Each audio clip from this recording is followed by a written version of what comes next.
Is it on? Is it on? I think so. I think so.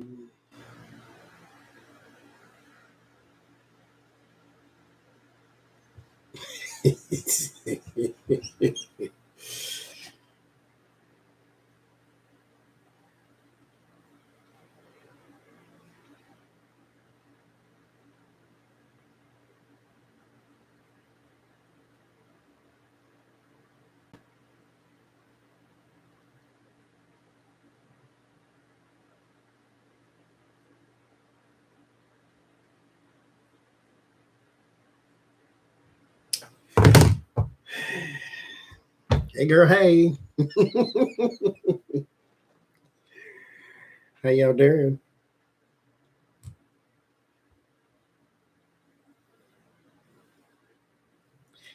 How y'all doing? I ain't gonna be long.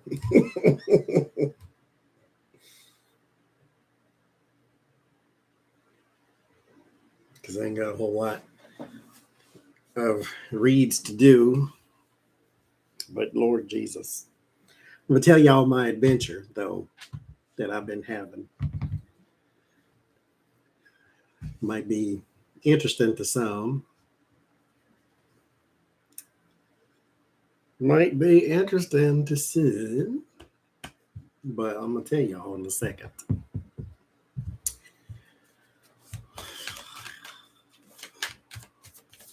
Only what time is it? It's 8 o'clock. Is it 9, 10, 11, 12, 1? About 5 hours. At least 3. I mean, who does a live stream for less than 3 hours, right? So, well, we'll see. But I ain't got a whole lot. Actually, I don't have any readings at all. So here's okay. So this is why I'm even on here. I'm running away from something else, and so I ran into y'all's bosom, and so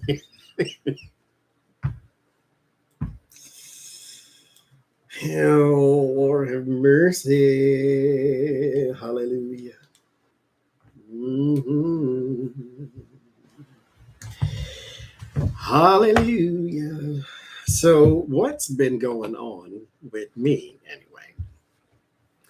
I've been trying to be less antisocial, right?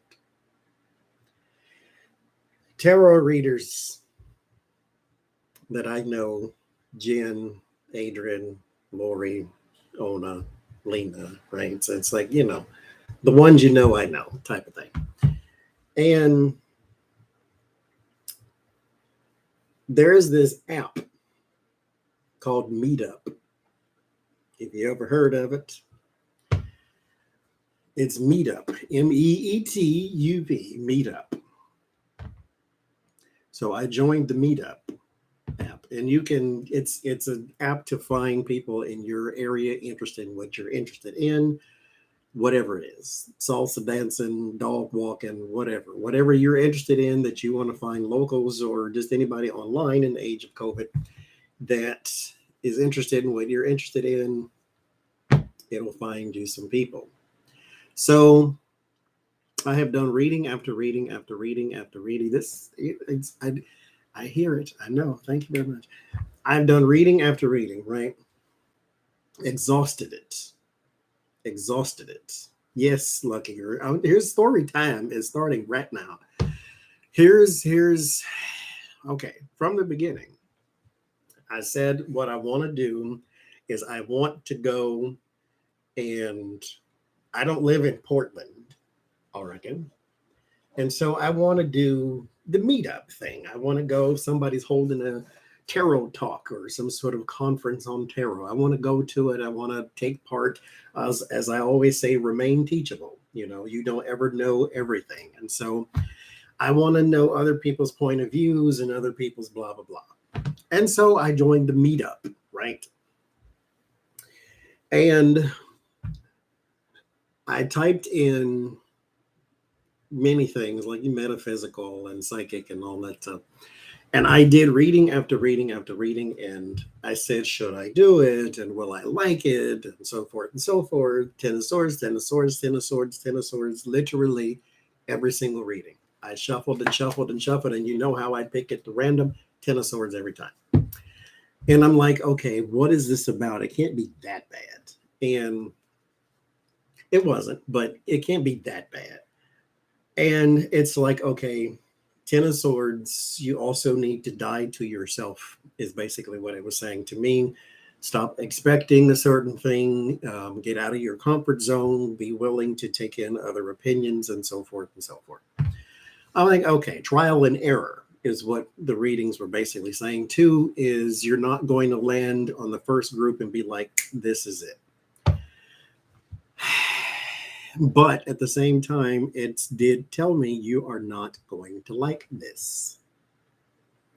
And I'm like, yes, I am. This is tarot, and people talk tarot, and da da da da da da. And so I like when I do my soul chats, and then we sit and talk tarot. It's interesting to me, and so I'm like, okay, typing in metaphysical and all that stuff. And then I realized shortly thereafter, I need to limit my search because I am not interested in yoga. I'm not interested in psychedelics. I am not interested in meditation. I'm not interested in the Norman and Oracle chats. I just tarot. And so I had to limit my search to tarot groups only. And what I was looking for was more of there's a tarot in Portland museum thing that we're going to go do, that we're going to go see, and da da da da da da da. So that's what I was looking for. I was looking for something in Portland to go and visit some sort of tarot function. There was one. I didn't go to it. It didn't start until 6 p.m. You can get there at 2 because the guy that is doing, you get there, it's at a place called the Renaissance, which is one of the oldest metaphysical stores in Portland or something like that. I don't know.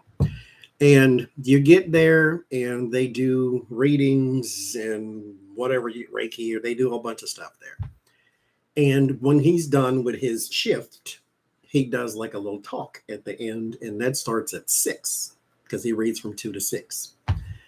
And I'm like, well, I can go to the discussion, but I don't really want to take the train all the way to Portland, which is going to take forever, and then be there at the discussion, and the discussion goes on forever.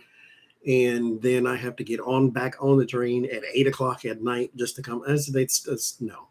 By that time, I am beyond over people and so forth and so forth. Okay. So I didn't go to that one. So I'm looking more into the online things. I'm like, okay, this will work, right? And the first one that I go to is a group where they're going to discuss card combinations. And I'm like, okay. And the first thing they do is they want to know who you are and where you're from and what deck are you using. Now, y'all know I got 248 of them. So I said, my name is Johnny, and I am from a place that's pronounced Oregon, but I pronounce it Oregon. The woman who is from Seattle, who was organizing the thing, she says, we're all from the Pacific Northwest. We know how to pronounce Oregon. And instantly in my mind, I'm thinking, that was a joke, first of all. Second of all, I wasn't saying you don't know how to pronounce Oregon. I was trying, you know what? Forget it. Like, I was like, it was not that serious. Like, now she didn't say it in a nasty way, but still at the same time, I was not questioning your pronunciation skills. I was trying to be funny. See, they don't get me. Like y'all, some of y'all get me, some of y'all don't because you hate watch, but some of y'all get me. I was trying to be funny, right?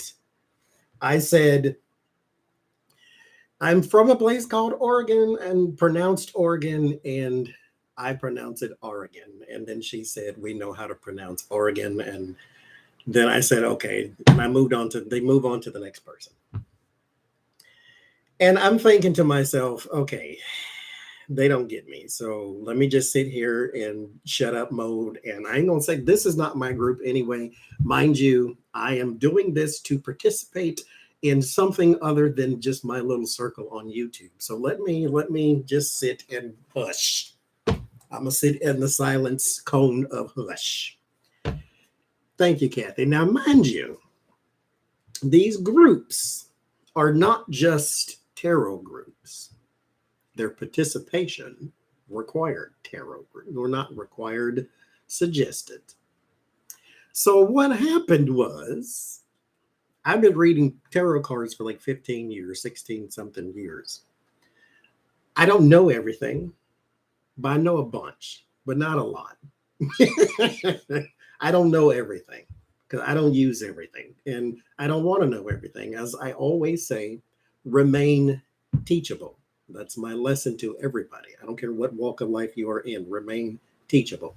So I say, I'm just going to sit here. I'm going to hush. I ain't going to say nothing. Let her do her thing. This is her group. This ain't mine, whatever. What had happened was, her lesson was, what she was doing is she was doing a lesson on empowerment, which great, right? But she was doing card combinations. And why can't I find an ace when I'm doing this? Okay. And she wants to know how one thing empowers the other. So she put that on the screen. How does one thing empower the other? Nobody says anything. I hate dead air, as I am a overtalker. I hate the dead air. I really do hate it. And I feel like somebody needs to say something right here, because it just feels like everybody's brain is spinning. I know it is. Why ain't nobody saying nothing? And so she's saying the empowerment combination. And then here I go, like, is it the guy from Oregon has a comment anyway? And so she did the whole thing, and then I said my whole thing, and then somebody else chimed in, and then that was it. And then she did another combination. Nobody says nothing. I'm like, okay, well, the guy from Oregon has something to say. And so I said something there, and then the other girl who said something the first time, who's also a Gemini, she said something too. And then we said something on the next one, and we said something on the next one. And then when it got to like the last two, neither one of us coincidentally said anything, because I figured at that point, hush, this ain't your thing, and you're monopolizing the whole conversation. Be quiet. So I didn't say nothing. I didn't say nothing at all, because you got this, right? You know how to say Oregon, so you obviously got this class too. So y'all figure it out. And there was like 9 people in there, and nobody's saying nothing but me. And then I get at that point when you feel like you're the only voice you hear, that you're talking too much. And so I'm like, okay, be quiet. Time to hush. Time to hush. Time to hush. So it's like, and so it ended, and then a thing pops up. How did this group go? I just hit the X. Listen. I didn't give no bad reviews or nothing like that, because it ain't that serious. But 10 of Swords, I won't be back, because y'all don't get me, and I understand that. I really do. I was trying to be funny, and it fell flat. That's my bad. But when you oh, look there it is. When you look at the group itself, it felt like I was talking to people who felt as though they were professional tarot readers.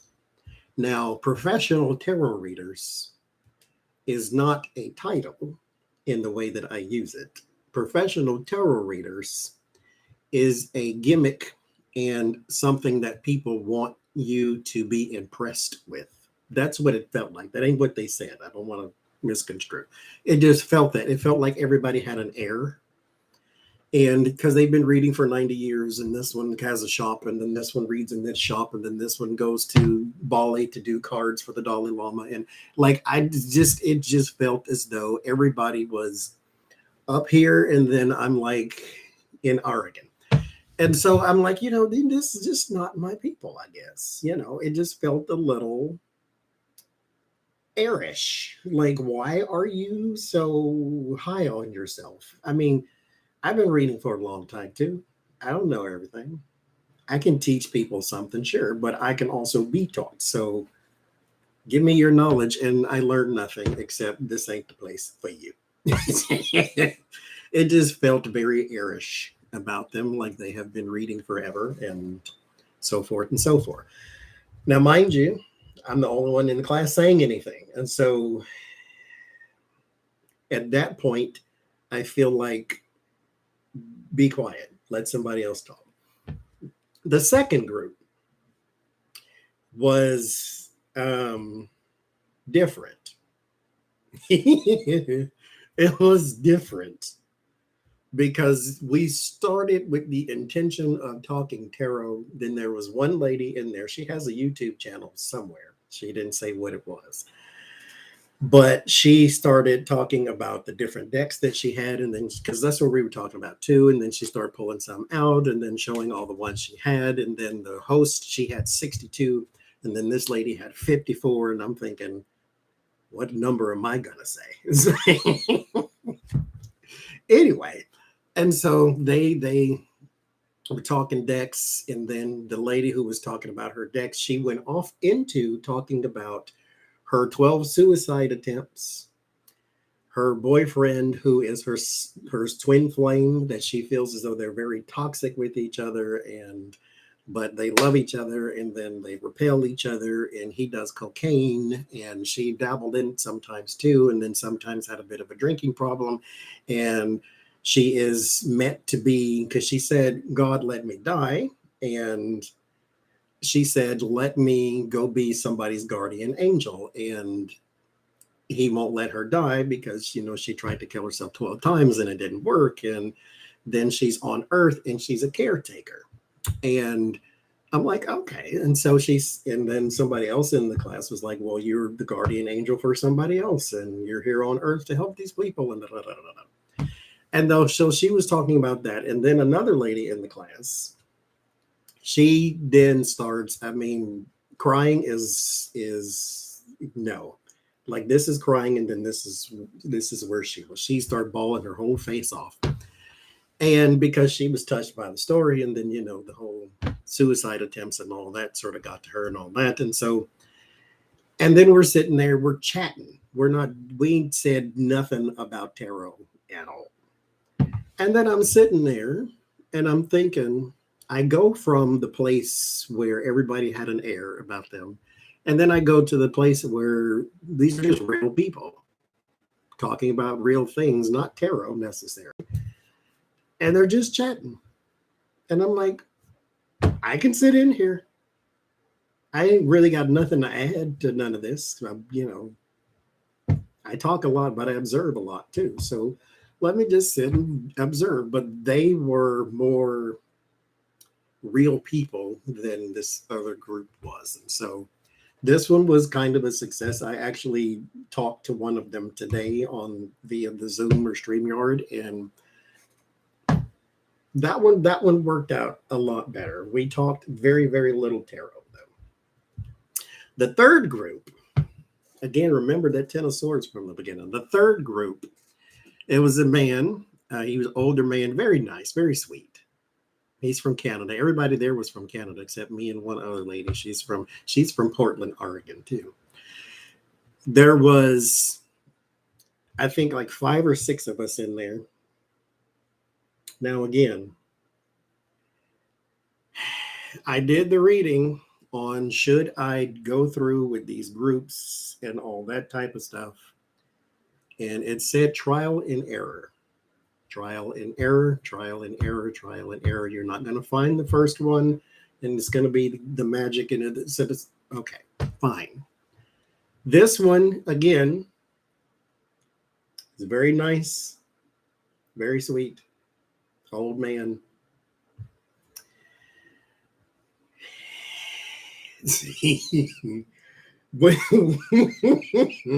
When he started talking, I thought, okay, he's about to lay some knowledge on me. I'm about to learn something today. I did.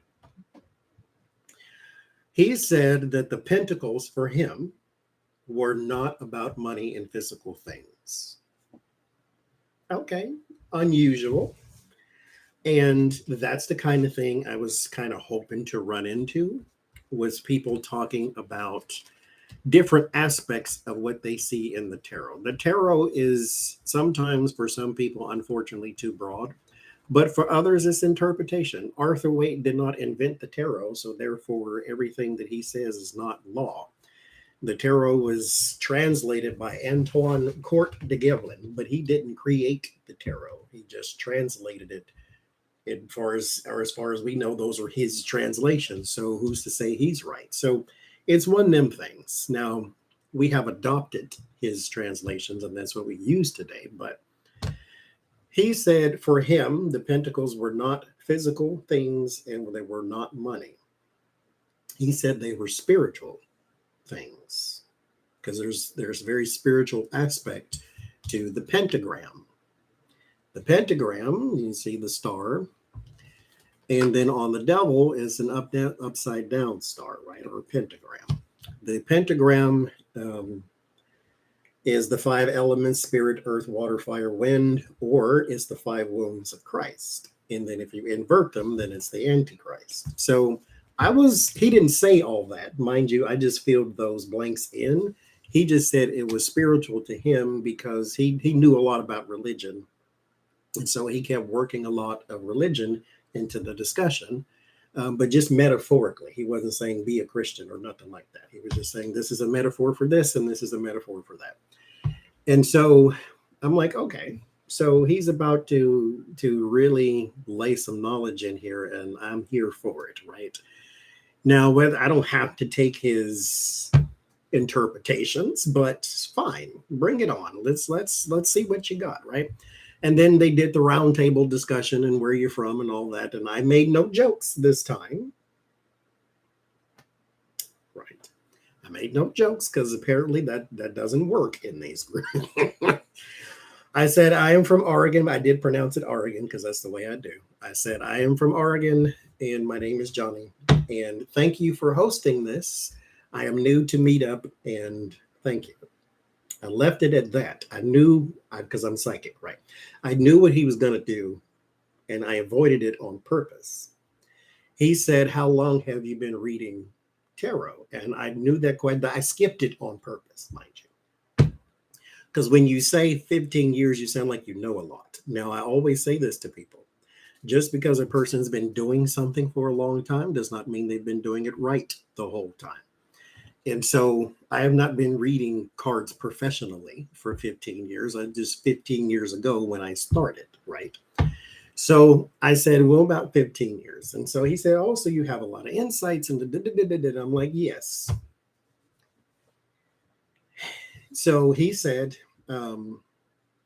something to the lines of, what do you hope to gain, or what do you feel your insight, something about insights. I don't know. And I said, well, my lesson to all people, no matter who it is I interact with, is to remain teachable. So I don't care if you've been reading cards for 300 years or 13 minutes, you can learn something from everybody. And so I said that, and he said, absolutely. He even wrote that down, right? He said he loved that. And if I had anything else to add throughout the thing, feel free to add it, because he loves learning new things. Great. So he started last week. This is a class. It's a class, so it's already been in progress. And I joined. He was doing the full through the strength card, and so I joined this week where he's doing the hermit through the tower. So he talked about the hermit. I don't like leaving the groups, mind you. Even when it feels like it's going left or wrong, I like stay to the end, right? So he starts talking about the hermit, and then he ends his discussion on the hermit. And everything he said was wrong. No, that's not okay. I won't do that. But it wasn't right. Well, it wasn't incorrect, it was incomplete. And he was trying to take the cards and draw them into, because he said the fool through the strength card is our physical journey. You know, your empress and your emperor, your mother and your father, your physical realm, your physical journey, and then your hermit through the tower was more of your spiritual journey. And I'm like, great. So let me learn that perspective from you. And he was talking about the hermit, how it's, you know, looking within, which is correct. But then he stopped there. And then he said the wand means actions, because on wands in tarot is actions, when the wand in the hermit is actually the indication of a wanderer, which is a person who is looking for something but does not know what. He said the star, the six-sided star, he sees it as kind of like the star in the star card, searching for a healing. That's not what that means. it's at the same time, I can see where you got that, but that's not what that means. And even if you were to draw a correlation between the star in the hermit and the star in the star card, the star card, the star that's in there is the star of the Magi. That's the star that's your guiding light. That's what led the wise men to Jesus. And that's your guiding light, your guiding star. The star in the hermit is also his guiding light, the thing that sort of guides him on his trail, but it's an introspection trail. And it has nothing to do with healing necessarily. You look within, you're not healing within, though. And so the thing that was bothering me, not that it was incomplete what he was saying, but people were taking notes. So this, because it's kind of like a class. And I'm thinking, but they're not writing down the right thing. Like this. And it's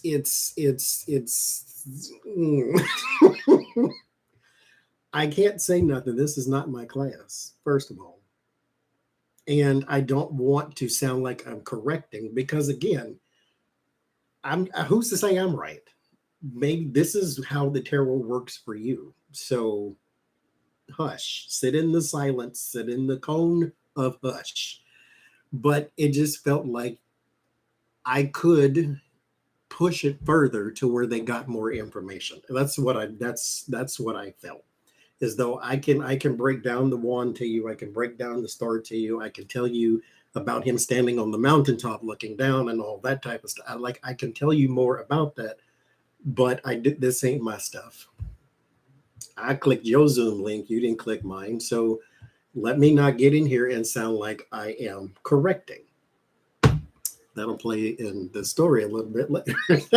So we moved to the Wheel of Fortune. The Wheel of Fortune, for those who do not know, AKA the card of unnecessariness.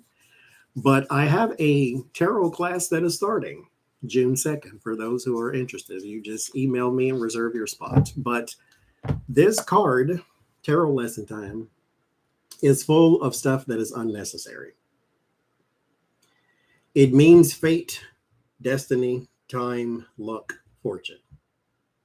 That's it. It's got a whole bunch of other stuff in it. It's backwards for me.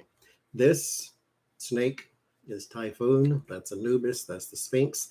He said the Sphinx, the Wheel of Fortune, it means that your life is going up and down. And that the Sphinx is sort of like your weight, if you will. He didn't say this, kind of like your weight, to where it can go either way. It can all fall to pieces or it can go great. So this is kind of your up and down. No, that is not what the Sphinx means.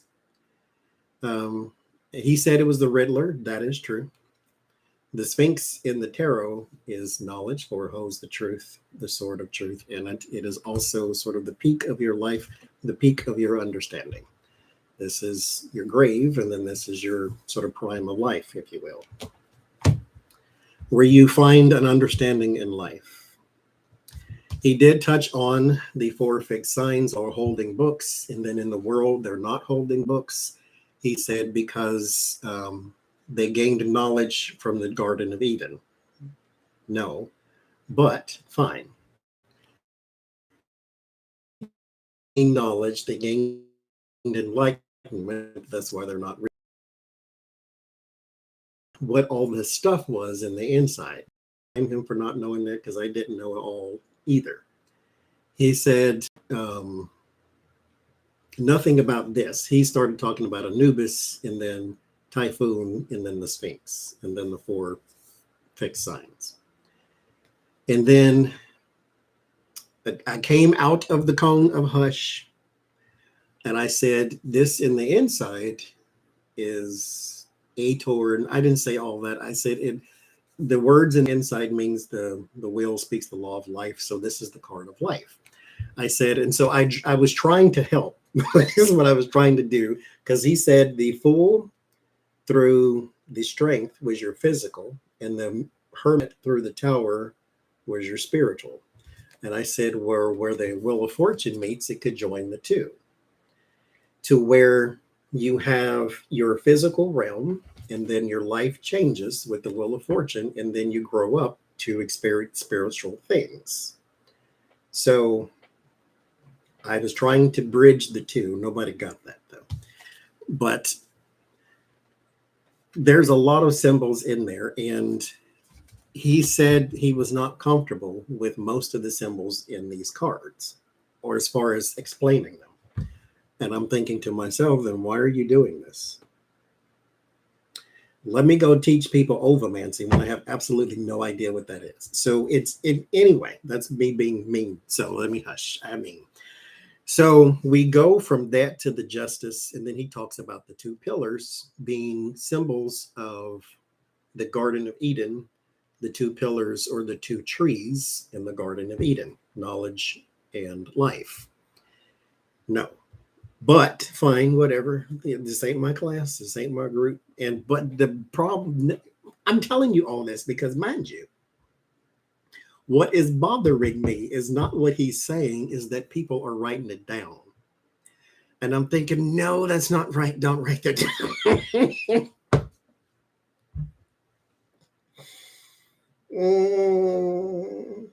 But this ain't none of my business. I clicked your Zoom link, not mine. So I'm like, okay, this is I just hush, just listen. So I sat here just like this the whole time, and then he said, does anybody have any questions? Does anybody have any input? And nope, I didn't say nothing.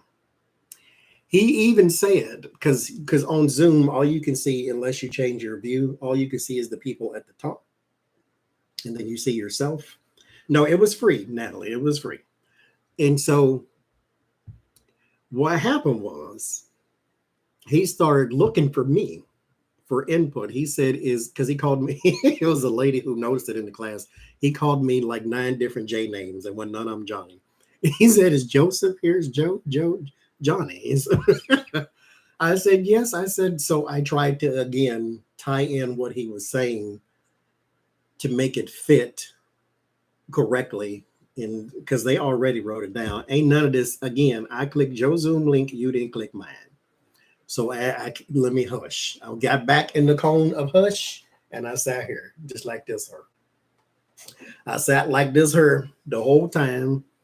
I put myself on mute because, I got to keep my hands busy. So I was doing one of these the whole time. I was twirling this all around, and I'm sitting here like this and clean my glasses. And I just sat in the cone of hush because this ain't none of my business. Then he got to the death card and then said that this is what everybody fears is death, no matter who you are. That even if you're afraid of this, you're really afraid of death. If you really broke it down, you're afraid of death. And I'm like, I'm not afraid of death. I'm afraid of suffering, but not death. And so Anyway, moving on. Then he gets to the temperance.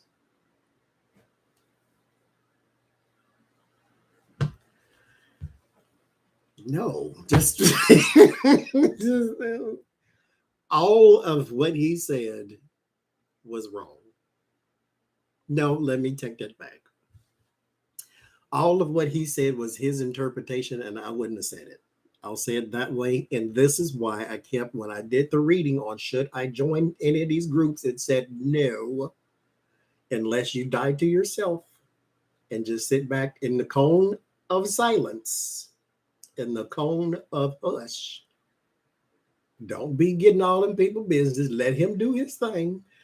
Again, though, the problem is not what he said, is that people are writing it down. Because these people are learning from him, but they're learning the wrong thing. And I should have called him a F and hung up. I'll get there too. And so I'm like, okay, that's not what temperance is. And I wanted so bad to say something.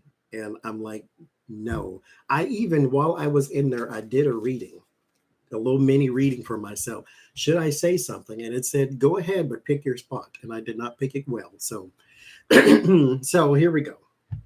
He's talking about the temperance. He said nothing about healing.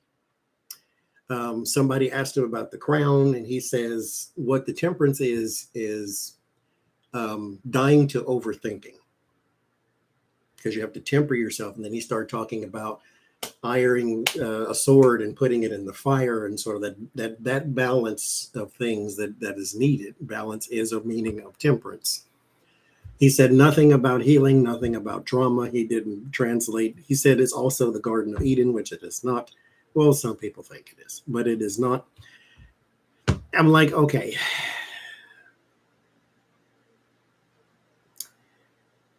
Again, he's not familiar with all the symbols, and that's fine. Never know who is, because whatever.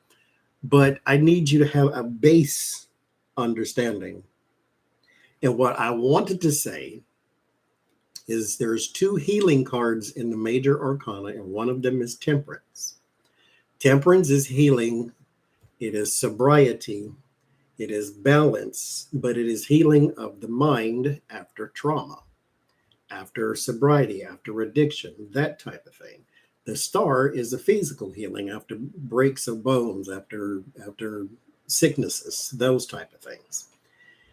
And patience is a meaning of temperance too, and he didn't touch on that either. And so I'm like, okay, again, he can have his understanding. My problem was the people writing down what he said or writing down the wrong thing. But maybe that's what tarot is to them, and it's going to work for their readings, and they're going to be A-okay. I don't know. I haven't read on that, and I'm not going to. So then we go to the devil card, which he did talk about how the people on the lover's card are also on the devil card, and the addictions and things of that nature. He got some of the symbols kind of wrong, but he got the overall theme of the devil card. That was kind of hard to miss.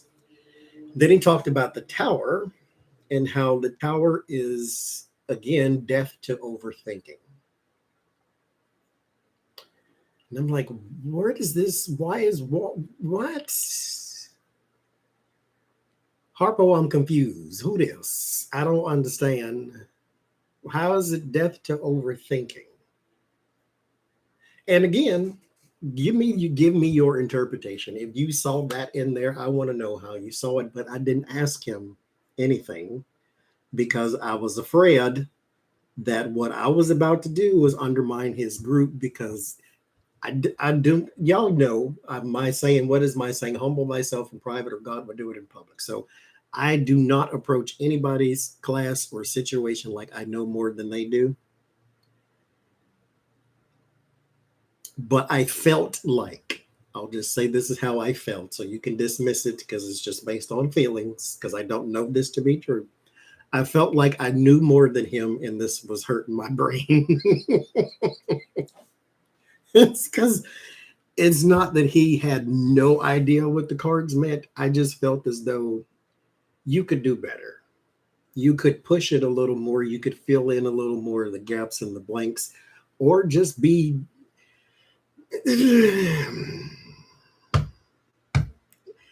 overthinking. And so they were done with the majors at that point. They were moving on to the cups. And I blanked out, I will admit, so I don't know a whole lot of what he said.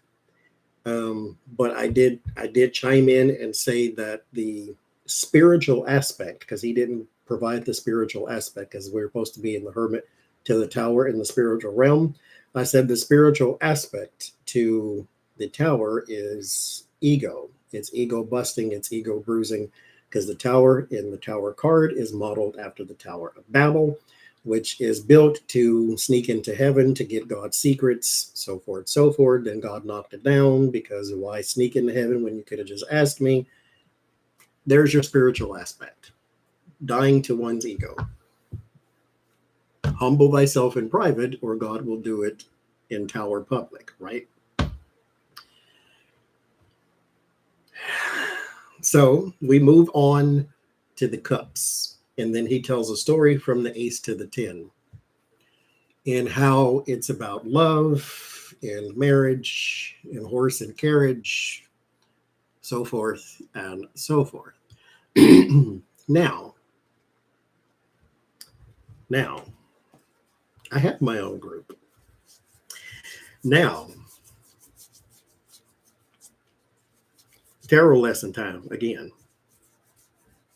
He said it was love and marriage and horse and carriage, basically. I will admit, I blanked out a little bit when it came to the cup part, because he said he was just going to tell a story. Kind of rushed through it because I guess we were over time. And so he just said the Ace of Cups is spiritualism, which it is. And it's communion, which it is, because the wafer is communion. He said the 5 streams coming out were the 5 rivers in the Garden of Eden, which I did not know that. So there you go. They were the 5 senses, is what I was taught. So either one works for me, because the cup, the actual cup, is the womb of Mary, which could have been a Garden of Eden reference too, since it's all Arthur Wade loved the Bible and religion and folklore and Greek mythology, and he loved all that. So it's all over the tarot. Anyway, but he said it's about relationships and love and that type of thing. He said the 5 of Cups, he didn't swing into depression on that, which it means depression and loss and sorrow and grief, but he said something else, and I don't know what he said, because again, I kind of blanked out. And then I don't know what he said on the other ones. And then he said, does anybody have any questions or input? Again, one did not pick one spot correctly. So I thought, okay, let me tell what my interpretation of the cup story is. I said the Ace of Cups is your new person you've never met before. A new relationship of some sort, doesn't always have to be romantic, because he said the 2 of Cups is romantic and this is healing, so it's also a healing aspect.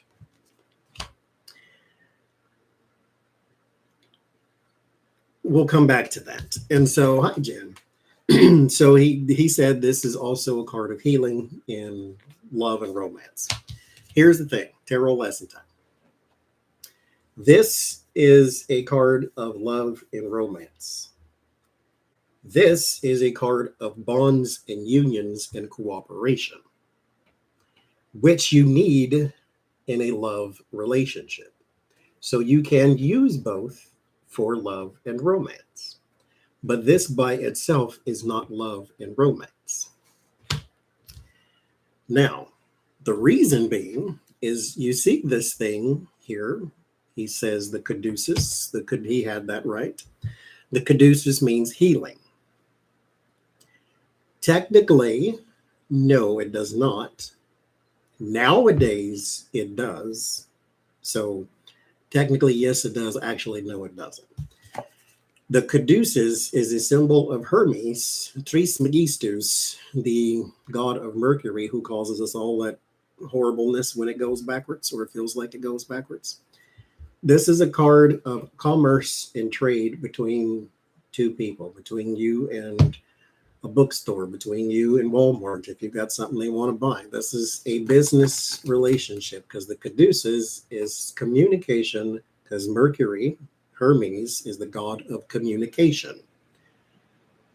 Commerce. He is also the god of outlaws and tricksters. The medical profession adopted this way down the line. I think it was like the not Marine Corps, but it was some sort of health organization within the Army. I will try to figure out the name. But they adopted this as a medical symbol. The Asclepius is the actual medical symbol because it's named after the god of medicine. And it's one rod with one snake. Not one rod with two snakes. One rod with two snakes is the caduceus, symbol of communication. One rod, one snake is Asclepius, medicine. Now again, rumor has it as though this was adopted way later on down the line to be a medical symbol. It is not a medical symbol. Arthur Waite did not mean it to mean healing in the tarot, for the Two of Cups has nothing to do with medicine. Again, so I said the Ace of Cups is your new person, and then here's your, and I explained the Asclepius and I explained the caduceus. I wasn't just talking out my behind. And I said this is your business, and then your Three of Cups is your celebration of that business relationship. And then your Four of Cups is now your board because you've done all your accomplishments. And then your Five of Cups is you swing into depression because now you're bored and you don't know what else to do. And your Six of Cups is nostalgia because you're remembering the way it used to be. And then the Seven of Cups is your confusion. You don't know how to move forward. The Eight of Cups is you abandon what you're currently doing to go to a new horizon. The Nine of Cups is you found it. Your wishes and desires are granted. 10 of Cups, harmony. That's what I said. He fixated on this because it was in direct contrast to what he said. And I'm like, okay, because he said he didn't understand where I got business from. And again, I explained the caduceus is a symbol of Hermes. Hermes is the god of communication. So he Googled it. And he says, yes, it says here, Hermes, da-da-da-da. He says, and it also means healing. Okay, fine. Back in the cone of hush. It don't just mean healing. It means healing. It means surgery. It means medicine. It means acetaminophen. It means everything. It means all of the commercials that you ever hear about every side effect that you're going to ever have. That's what it means. It means all of that. This is why you should just hush. This does not mean medicine.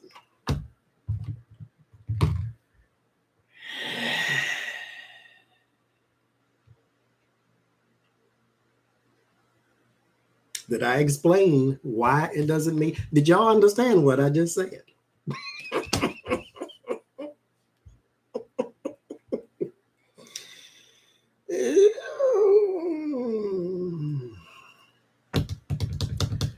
I should just always hush when you and somebody, because that is not my space. But he asked for input, and the Gemini in me can't stop talking. And I'm like, well, the Two of Cups means, sucker, didn't nobody ask you what the Two of Cups means? Take your tarot lessons to your own class. Thank you very much. Asclepius. You didn't Google that, did you? So the caduceus has nothing to do with healing. 10 of Swords, thank you. Shouldn't have been there in the first place. Yes, I put myself. Yes, I did put myself through this. And so that brings me to the fourth group.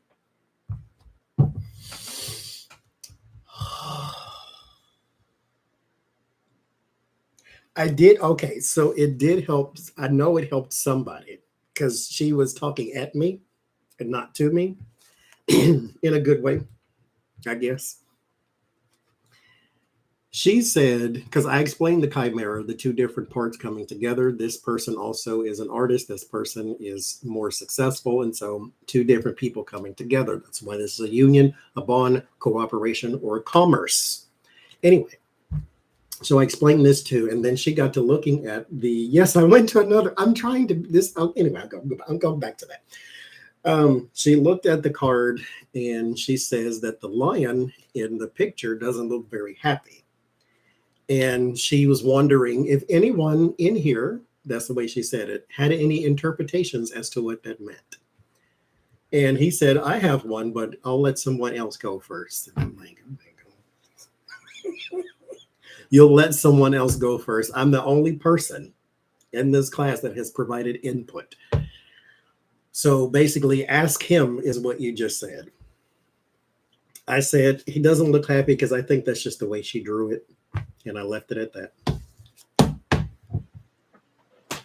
I ain't offering nothing else. Let him give his esoteric opinion about why the lion doesn't look very happy.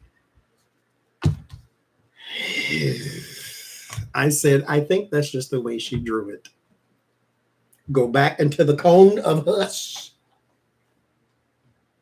and sit.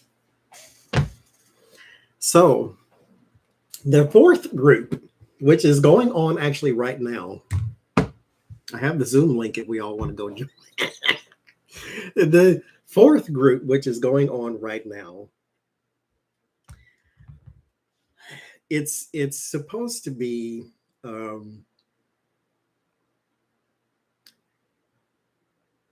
I don't know.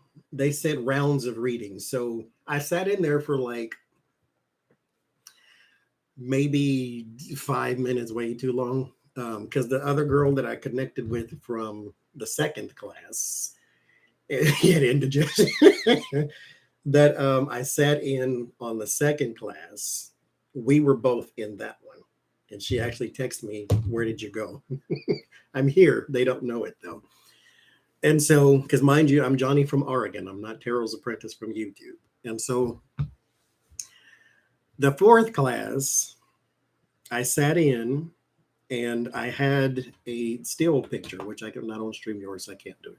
So it was just the still picture. It wasn't me on camera. And so the two ladies there, they were doing their small chat while other people were sort of piling in. And then this other lady came in and I got the vibe. Again, I felt, well, y'all will understand. You know how in my mind, because my mind analysis paralysis, I try to figure way too much out or try to put something on it and not just trust what you feel. I try to figure it out and factor it out and do that. When your gut is just telling you, go bye-bye, go sit in the cone of hush and talk to somebody that understands you. And so I'm sitting there and everything in me is telling me to leave. Just leave, just leave, just leave, just leave. I did. I listened, but not immediately. And I'm thinking to myself, no, don't do that, because I don't want to set a precedent for just going into these groups and leaving, because the whole purpose of this was to find people in my area that did tarot or taught tarot that I could go sit and chat with, or people of like mind, right? And so that was the purpose of all this. So I'm sitting there and I'm like, what's going to happen? Because they started talking is they're about to start reading for each other, because they were talking about the mediumship and how I connected to such and such husband and I took all these notes. And so they're talking about that while the thing is going on. But it's one lady in there, and this is what ultimately made me leave. I start getting the vibe that I was in the Mean Girls bathroom at high school. And I'm like, okay, so here's I typed in the comments, I'm sorry, I have to step away. I will try to join again if I can. And then the lady said, understood. And then I left. I ain't going back, just FYI. But so what was happening is, and sensitive ears cover them, because I'm going to do this for the illustration of the energy, right? And so, again, sensitive ears. So the lady, she comes in and she's like, oh my fucking God. Like, I thought I was about to drop my fucking phone. And I'm like, oh my God. This is how she talking the whole time. And she was like, oh my God, I didn't even get to read for Jen yesterday. I felt so fucking bad. And the other one was like, oh girl, just you'll be fine. She'll come in tonight. She said, okay, good. And it's like a really chill night here. And I was just cooking, and then we stayed in, and I'm like, well, fuck, let's just stay in. And then I'll like read cards or something. And then I'm like, what the hell is happening? And then the other lady, she was driving at the time, and she was like, oh shit, I forgot. And then it is, and then it's like, that's what's happening the whole time. Now, mind you, I'm not a prude. You curse all you want to, but it felt catty. There's a difference between entertaining, seasoned language and cattiness.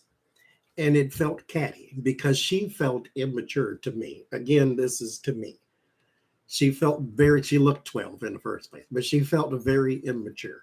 And I felt as though if she started reading for people, especially me, it's going to come off like I'm talking to somebody in the high school bathroom.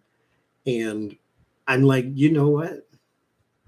Trust the feeling. The feeling says, get out of here. And I did. And so I'm here. 56 minutes in, that's the end of that story. Meanwhile, the other lady that I connected with in the second group, I gave her the link for this class, and so we went together. So I left her in there. She did text me and ask me if I was coming back. No, I'm talking to normal people now. So.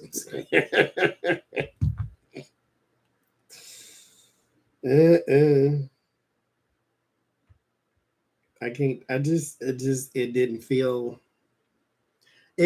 right. So why am I forcing it? Like, what's the point of this?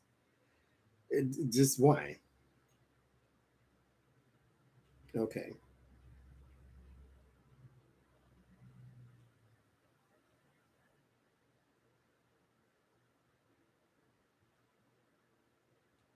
I'm going to see if she's still in there.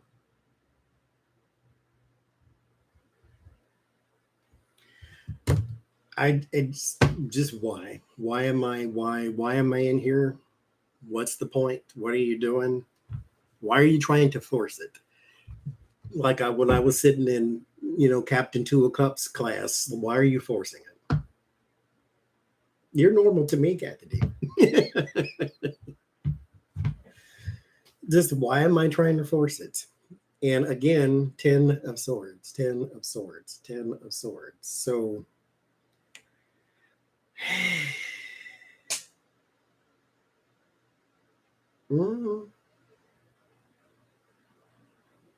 anyway, I'm going to ask one more time in front of all y'all.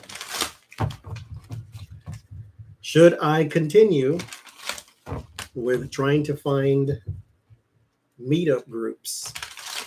So far, it has not been the greatest of success, but the reading said trial and error. So I can't expect to roll the dice and get the lucky numbers on the first try, but at the same time,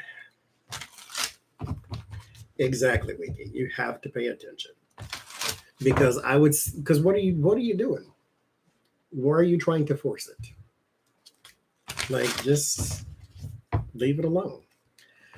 They don't own you, so you can leave whenever you want to. I don't know. I just didn't want to set the precedent for myself to not commit to things, and so that's why I stayed in that horrible Two of Cups class. It's one of them things. But, okay, should I continue with trying to find meetup groups? Should I continue with trying to find meetup groups? Tarot groups.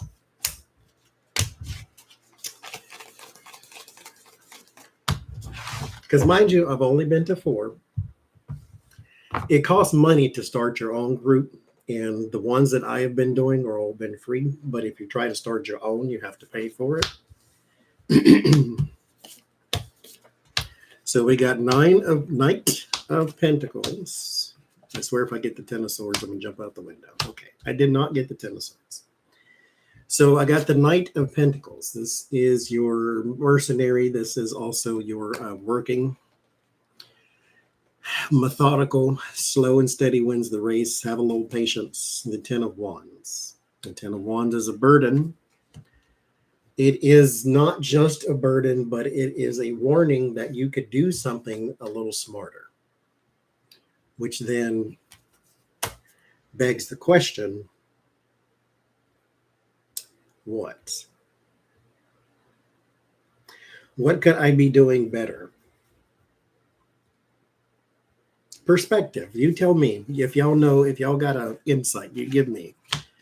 What could I be doing differently?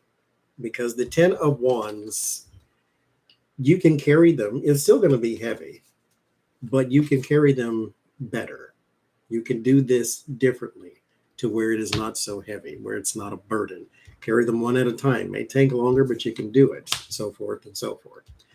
The Ace of Pentacles, there's your offers and your opportunities for harmony. So continue, but just know, again, take the chance. The 5 of Cups and the 8 of Swords. There is something here about you will regret some and others you won't. So again, trial and error. But should you keep going? Yes. Yes, you should. Me too, Karen. Actually, one of the people from the class, the second class I think I had, she had these cards. And I'm like, okay. She was doing a reading. We were doing a practice thing. And she held it up and I said, okay, I'm sorry. I have to interrupt you. Where did you get those cards from? I have to have them. So do it, the 11th group. Here is another problem. I don't have a big ego. I do know humility is my thing. I preach all the time.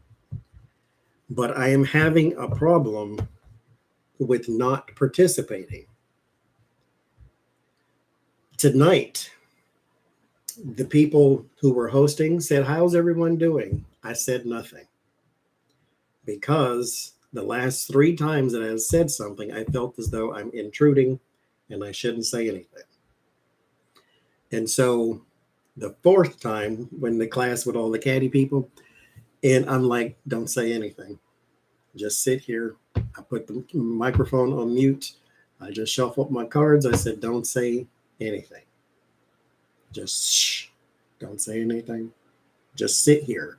Let them do their thing, and then you fall in somewhere. And so that is the thing that I'm trying to do now, anyway, is to just fall in place. I don't need to run anything. I don't need to contribute. And I feel is because here's the problem. This is the minister in me. If I can help, I feel I have to. Like when I was in the child's class and he was talking about the cups and the all that other stuff. I know something that I feel as though they don't know. So I have to say it because it can help you. And so if I know it, it's like telling a person, oh, don't go down there. The bridge is out. If you know that, why see them walk all the way down there just to find it out to have to walk all the way back? It's like if I understand what you're going into, then why not inform you? And so when someone is doing a tarot lesson and they're leaving a bunch out, and that could be true, more paper, please, but I feel as though I'm intruding now because that ain't none of my class. And I'm like, I feel as though I have info that can help you. So let me say it. But at the same time, I don't want to sound as though I am intruding on this person's class. So don't say anything.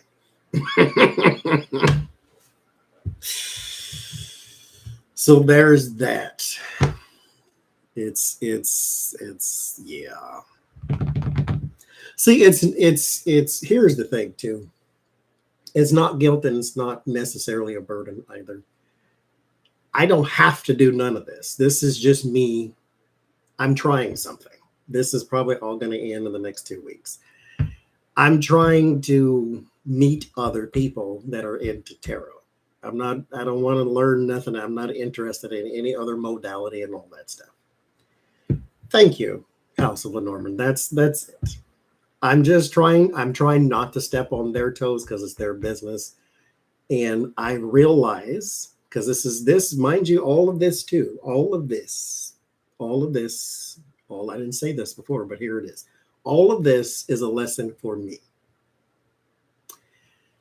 I need to get out of my own way and out of my own comfort zones. That is my lesson for this state that I live in. Like, considering my options was for Pennsylvania. I need to get out of my own way and stop holding my own self back and that type of thing. If I said something in that class and it stepped on his toes, so be it. I have to leave it there, though, because I can't take it back. And what I said wasn't wrong because, as I always say, I didn't make it up. Look it up. You can look it up. Like he did when he Googled Hermes Trismegistus, and you seeing what I said was right. But at the same time, this is my lesson to get out of my own way, to sort of die to self and just do it. Just try it.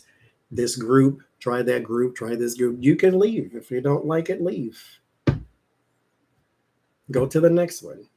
Move on. The end. Like it's not, mind you, I'm a storyteller. So I have to make this sound more dramatic than it is. It's really not that serious. But this would not be Johnny's storytelling hour if I didn't put a little seasoning on it. So there you go. I don't tell flat stories. Who wants to listen to that? Just like listen to Ben Stein talk or something. So there's that. That's what I've been doing today.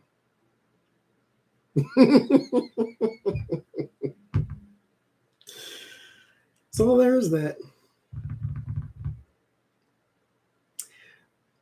Okay, Meg, that would be, I mean, if I was being diplomatic, probably, but I don't know. I just should learn to just sit in the cone of hush. That's all. Because mind you, I did not go to any of these groups to participate. But I learned something about I learned something about myself. I talk too much.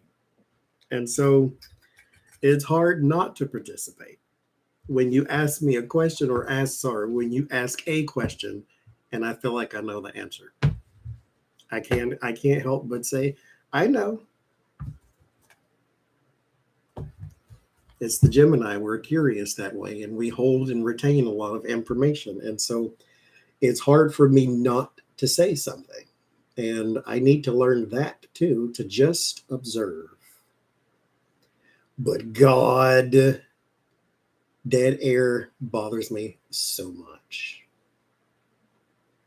When they say, does anybody have any comments? And I'm thinking, somebody say something, somebody. And then the Gemini is, you want to say that, you want to say that. And then there it is. It comes flying out.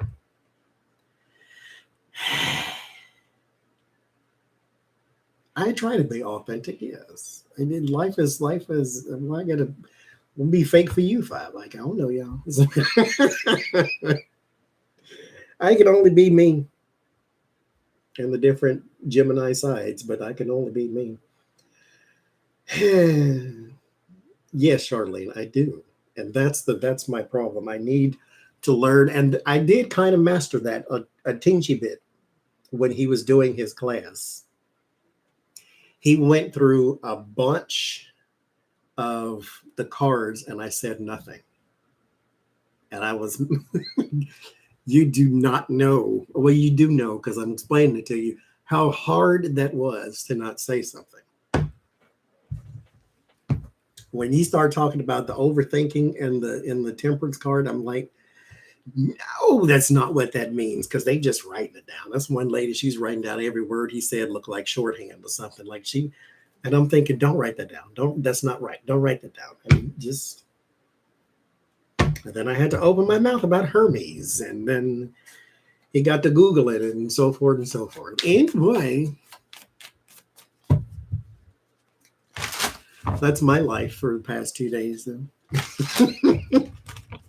Because I started this, what, Wednesday, Thursday, Friday. So it's been 3 days, you know. I mean, like, you can just Google it. Because he said a few times, and again, it wasn't him. Again, you say what you want to say. Because it's your stuff. But Google it. If you don't know it, Google it. It's just no shame in that. You didn't understand Hermes, so just Google that. What I make for dinner, not a thing. So we went to a place called, was it Potbelly? Is that what this called? Potbelly, right? Yeah, it was a sandwich place. Some of them do charge for the groups because they're doing actual lessons and things. He does not charge for his though. Only tarot class that I have taken that I paid for was Lori's class. And I know she knows what the cards mean. So that's I don't think I would take a chance on a stranger, but might. Never know. So we went there. My niece got something. I just had a milkshake though, but we went in there and we ordered, and then we stood to the side and we stood there for 20 minutes and nothing happened. Nobody made nothing. No shake, no sandwich. They didn't make no chips. They didn't make no attempt to make a sandwich. They didn't make nothing. The line is just going in, going out, going in, going out. And I'm like, what the hell happened here? Like, why we got nothing? We got nothing. Like literally nothing. And so the guy comes from behind the counter. He says, were you still waiting on? We said, no, what were you still waiting on? Everything, boy. Hell, I paid you. Everything. Do you see me with anything in my hand? I'm waiting on everything. I'm waiting on Jesus' return at this point. And so he went back behind the counter and was like, they ordered this, this, and this. And then some other child came and made milkshakes and then gave those to us. And then we stood there again. And then he came back out and said, oh, what kind of sandwich did you have?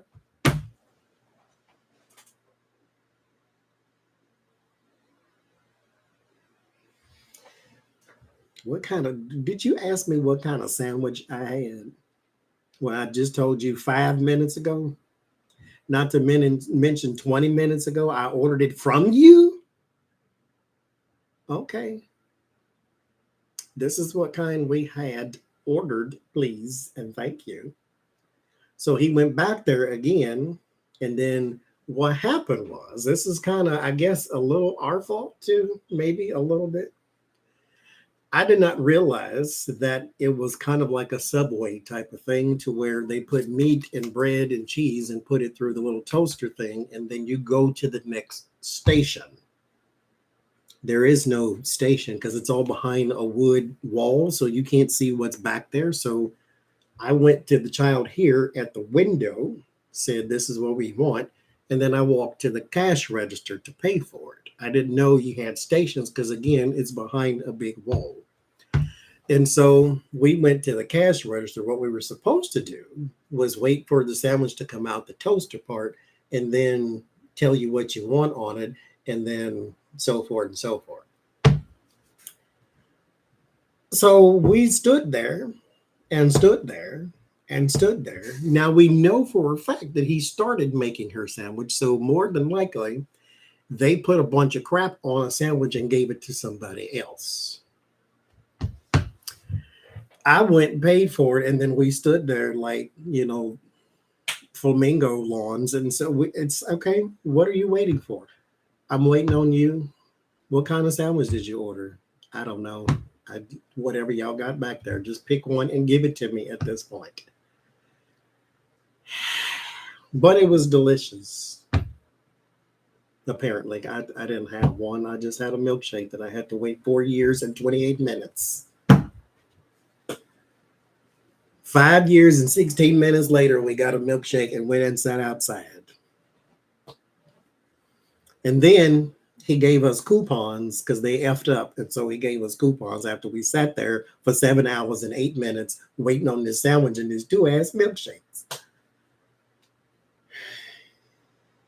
So we got 4 coupons for some more late food that's going to take us 9 hours and 8 minutes to get. I don't want nothing at this point. I don't want anything. I'm going to eat regrets. That's what because I shouldn't have came in here. That's what I'm going to do. That's what I'm going to eat. Regrets. I can feed on the fumes in my stomach. That's what I can do.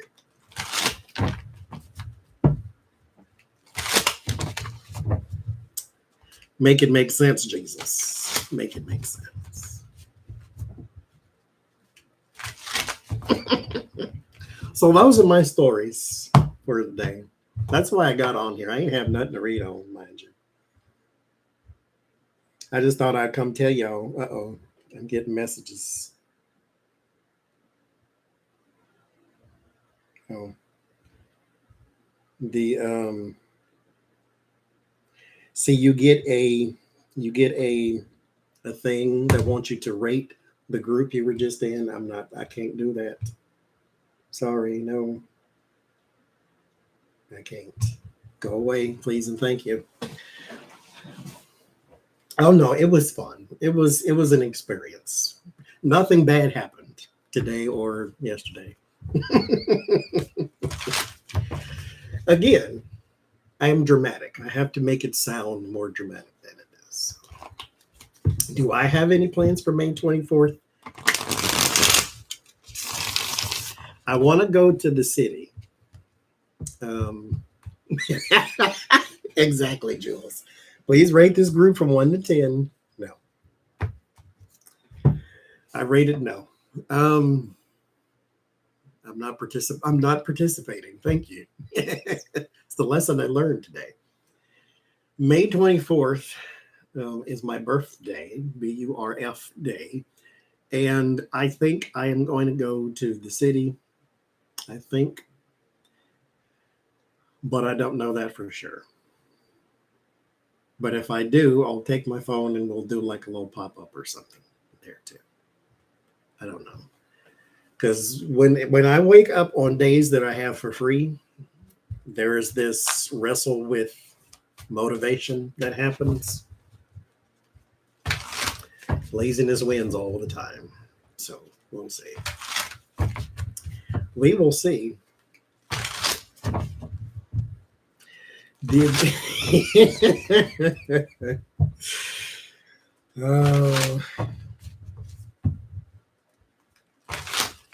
Yeah, I heard y'all having a long weekend in Canada. That's where the Two of Cups guy is in there.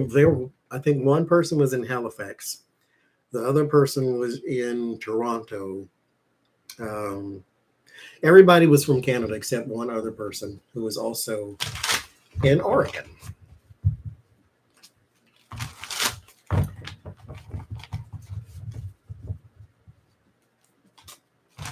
Oh, you know what? Let me read on CNN. Because apparently they're hemorrhaging viewers. I think, no, we did read on CNN already on Sunday. I forgot.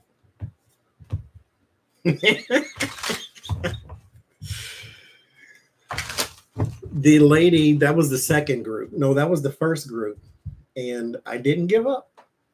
TNN, yeah. I didn't give up. I said, it's pronounced Oregon, but I call it Oregon. Ha ha ha. And she's like, we're all from the Pacific Northwest. We know how to say Oregon.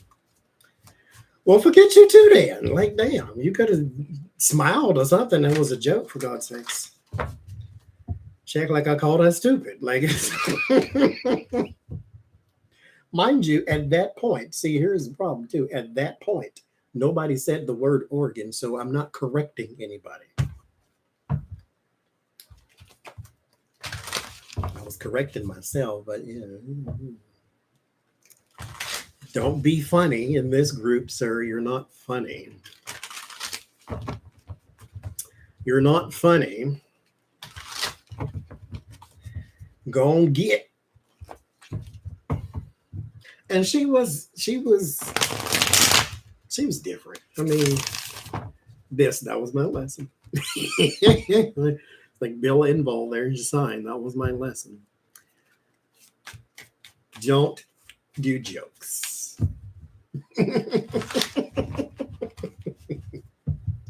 It's not for you. Powell's Bookstore, I went there once, and it's wonderful. I'm sure there is JWB. There is, I mean, I haven't gotten through all of them yet. So the thing is, I have to find ones that I can attend because, you know, they happen on Sundays sometime, and then I'm live on the Sunday. And then sometimes they happen on Tuesday, and I'll never have a Tuesday free. And so, thank you, Google. And so, you know, you got to find the ones that work with your schedule. And I also, a lot of the ones too, especially since, you know, COVID has broken and all that, a lot of them are meeting up in person. And if you don't put in a distance radius, then it'll tell you, oh, we're meeting up in Maryland. Okay, well, I don't live in Maryland. So the choices are kind of slim too. Because you do the online ones, then that's fine. But, you know, yes, it is hot here, and my fan is on. I know y'all can probably hear it, but I can't turn it off, not even for a second, especially not with these lights on. It wouldn't be so bad if I opened this door, but I have a past life experience, I guess. I cannot sit with my back to an open door. It bothers the crap out of me. So I can't do it. So it's like a little oven in here. But it is hot. You can't hear you. And I have to have it on. It has to stay. It's been on. I'm going to burn it out, I'm sure. It's been on 24/7. Because here in the Pacific Northwest in Oregon, we don't have air conditioning because you never needed it before. But now you do, because it's already 87 and we're still in springtime. Now, next week is supposed to have some good temperatures, but we'll see. I'm not necessarily hot, it's just warm. And so, well, you can't hear the fan? Okay, good, because that's my setup for the Sunday streams and stuff too. Because the microphone is back here, and it's supposed to only pick up stuff that is in front of it and not beside and behind it. But you know how that goes. It's literally been 3 years. I'm not turning this off. And mind you, it wasn't expensive. So if suck a break, I'm just get another one. I got two, but I figured I was using too much power. There was one on the other side of the room that does the oscillate thing. And then there's this one that kind of blows the air. And they both make it cooler in here, but it just seems wasteful. Turn them both on. Anyway. Okay. Let's do a reading. Give me a topic. I don't have any at all. I just came here to tell you all my stories. That's all. And I told it already. Unless y'all all want to go to the Zoom meeting that's happening. Oh Lord.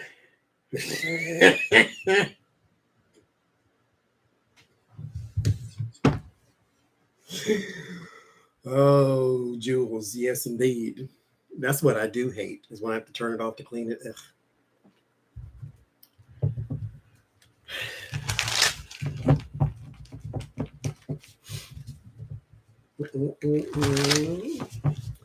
All right. Oh, you gave me some TNN. What about TNN? What you want to know? I'm thinking I should have been on StreamYard for this. I can't highlight the comments, so they're all going to go jumping up and down. Bobert divorce. I think I read on. I read on. I did a video on it, I think. There was one other thing I wanted to know, though. Actually, let's start there. Bobert. Okay, so I'm not saying that this is Tiger's Eye. I'm not saying this is true, so don't go put this in the paper nowhere. Thank you, Advanced Harmonics. I'm gonna do that. I really am. I'll be open. What I'm supposed to encounter, I will. Nothing is on accident here, I guess. Anyway, Bobert.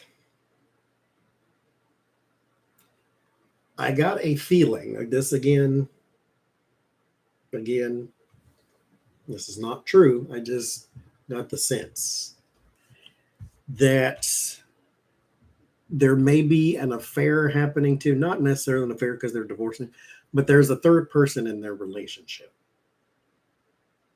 Now, the reading I did spoke of jealousy of him to her, that he is completely jealous of her stardom, and maybe she got too big for herself. You know, her head got too big because she's a congressperson now and all this type of stuff. And so is there just some insecurity, or is there a third person in the relationship? Thank you, Janice. Be teachable, always. Always. Is there a third person in this relationship? Now, I did a little small read off camera, and I got the Three of Swords. But that doesn't necessarily mean affair, but it does mean betrayal. 1,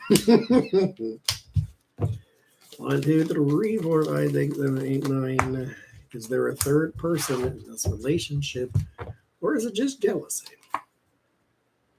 So in the 9 of Swords, your worries, stress, anxiety. So the story behind the Lover's card as to why there's an angel on the card. 1, the card is astrologically connected to Gemini. Gemini is 2 and not 3. So there used to be 3 people on the card, and then they took, in the Rider-Waite, they took it and made it an angel. That way it can correspond with Gemini and just have 2 people. On the original depiction, however, was 1 man and 2 women. 1 woman was pretty and the other one was a little more homely. And so he had a choice, because this used to be a card of choice. He had a choice to make between the shiny or the stable. And so he had a choice to make between the pretty woman or the homely woman. So there could be a third person in thy relationship. 2 of Swords, the 8 of Cups, the Magician, the 10 of Swords, word of warning, the Knight of Swords, in the environment, the 9 of Cups, and the Chariot, the 4 of Wands. I'm going to say, yeah, there is. On whose part, I don't know, but yeah, I think so. I think so. There's something here too about cars or automotives, or like race cars or racing or drag racing or something like that. That person could be. Oh, wait! Didn't they have a situation where they were drag racing up and down the street and the neighbors called the police or something like that on them? Because here's your vehicle, and then this is your out of control and your racing and your speed and all that type of stuff. There's somebody connected with that. That's in the middle of their relationship. One of the drag racers hung around for extra activities. Those activities were also alcohol induced too. Like they had a party, they had a funky good time. There was a decision though. This listen, okay, I don't mean to be vulgar, but for those who cheat, do it ain't none of my business. Do what you want to do. But it didn't just happen. Like, oh, we got caught up in the moment and it just happened. No, it didn't. There's a process to relations. There's a whole, especially if there's a man involved, there's blood that has to travel to certain parts. And like, you don't walk down the street and fall into somebody's body. Okay. So there's a process. It didn't just happen. There was a decision somebody made. They were under influences of some sort. And again, choices. They made the wrong one. And it was there in the house, so they didn't go to some cheesy hotel somewhere. But they are connected somehow, some way with drag racing.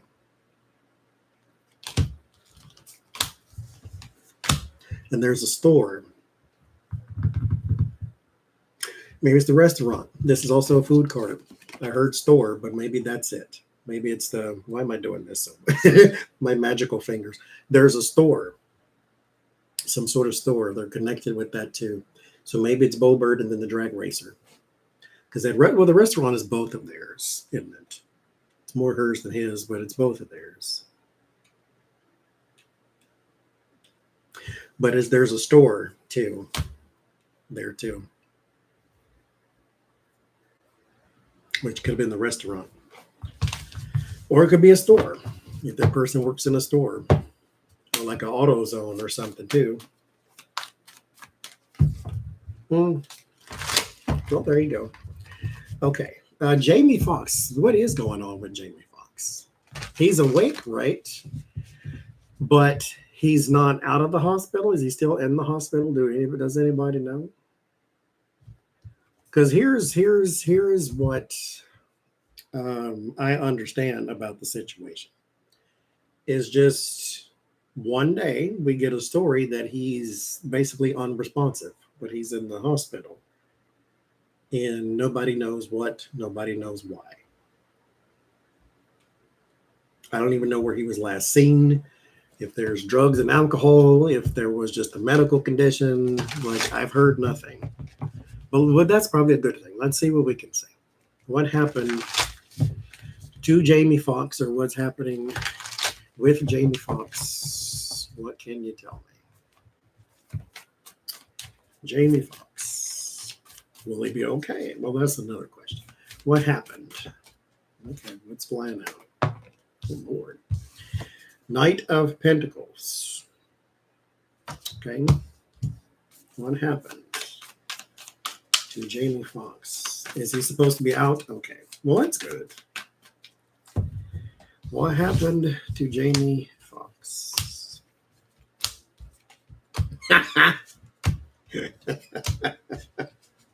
Build a home.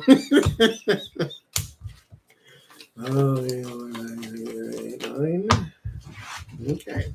He's in rehabilitation. Yes, rehabilitation. Okay, so Knight and Page of Pentacles. This is not money. These are people of some sort. These are younger people that were around. African Americans too, because Pentacles are dark skin, dark hair, dark eyes. So there's that. At least that's what I pick up. The Moon, Page of Cups, Five of Cups. There was a regret.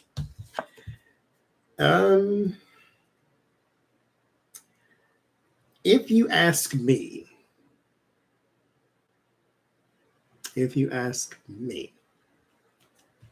this is malicious or experimental, because there's a regret.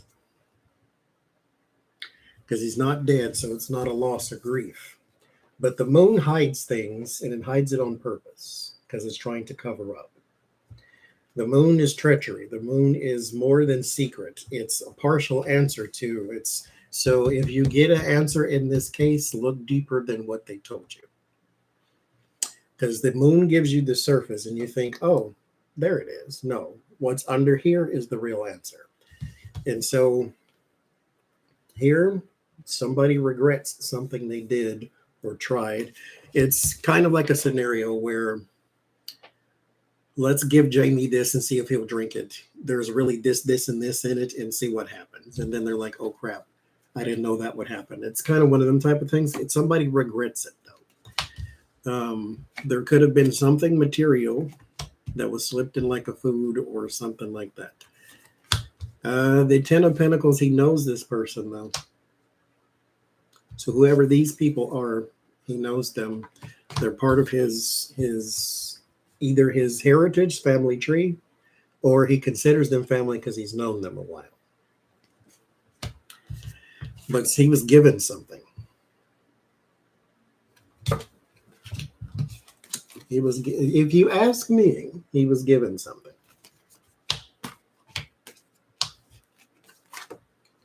But wouldn't they be able to find, like in a toxicology report or something like that?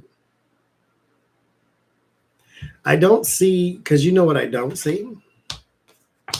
The devil. I don't see temperance. I don't see star.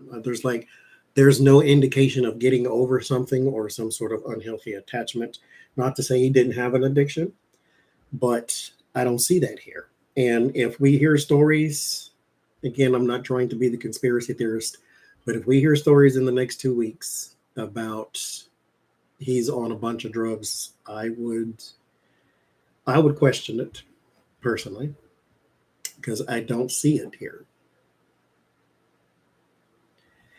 To where he overdosed or something like that. That's on the bottom. I don't see that. I could be wrong, so I don't know. Let me ask flat out too. Does he have a addiction that led to his hospitalization? I'll ask it that way. Does Jamie Foxx have an addiction, allegedly, that led to his hospitalization? We'll see. Let's look for temperance. Let's look for devil.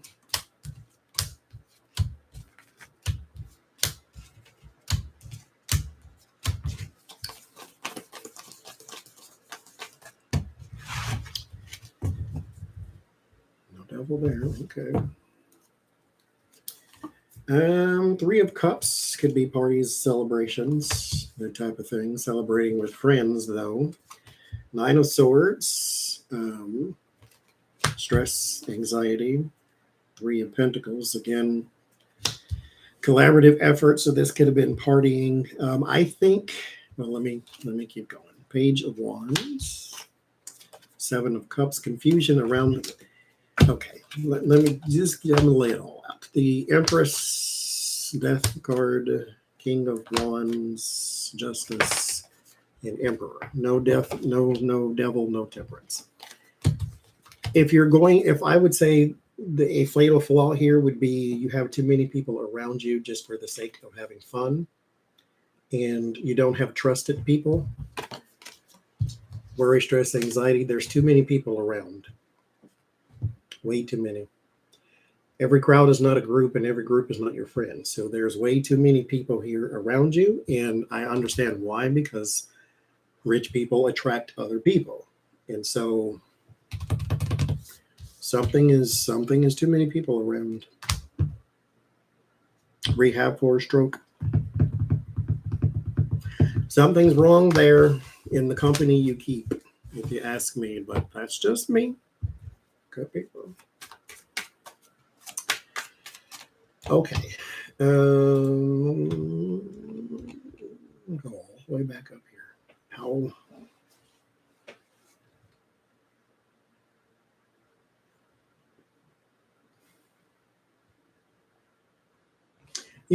Let's look. It is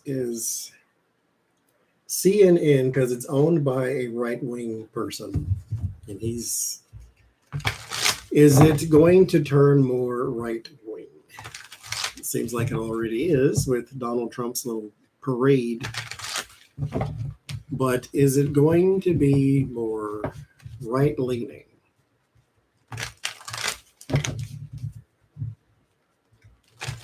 Is that where it's headed? No, let me not skew the question like that. News-wise, I'm going to ask this. What is going to be the priority of CNN? When it comes to news, what will be their priority? Will they prioritize truth? Will they just go for salaciousness, which means they're going more right-wing and attacks on Biden? Will they attack Donald Trump? Will they remain fair and balanced and neutral? What is the priority of CNN? Say it that way it doesn't sound so accusatory. To be neutral.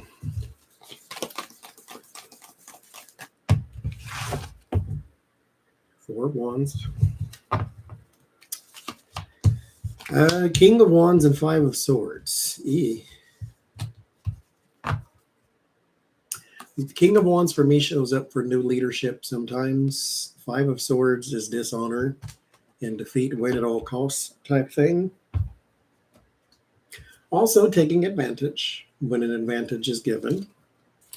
The Knight of Cups, the Queen of Swords, the Three of Pentacles, King of Swords.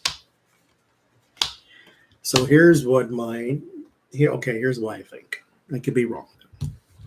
Some of them will remain informational only, especially the big names. So Anderson has a choice to make whether or not he's going to lean into the crazy or he's going to remain Anderson Cooper.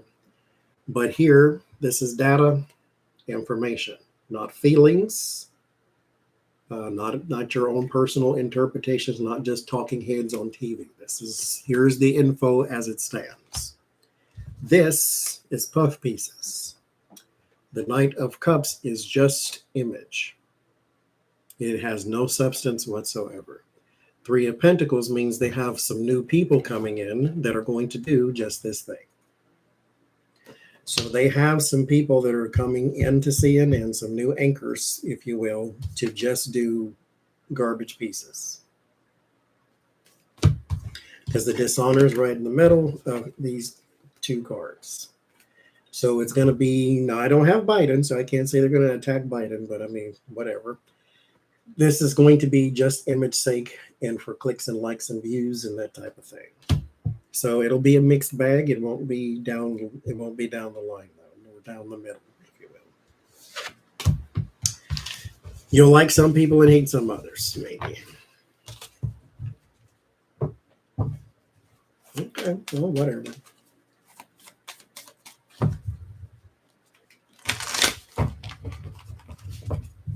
Oh Lord. La Pascualita. Hi, Sunflower. Hi, Love Winds.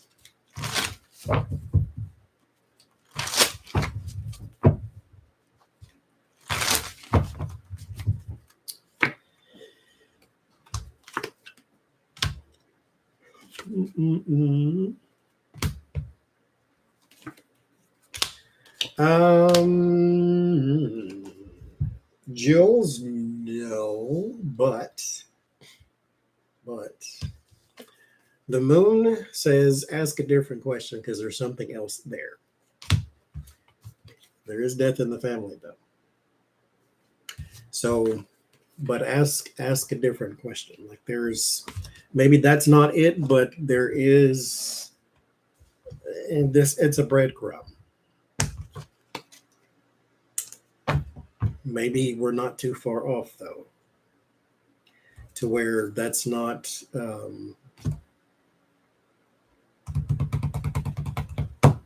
that's not so far out there of a question. One thing, Bo Burton build the hoe. That is too funny though. I had some up here. Then when the sun goes down, it gets cooler, and then the fan makes me sleepy. Not sleepy, but yawn. Is MTG pregnant? Oh, good God in heaven.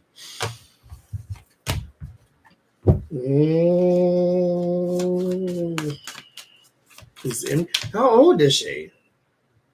Good night, Peg.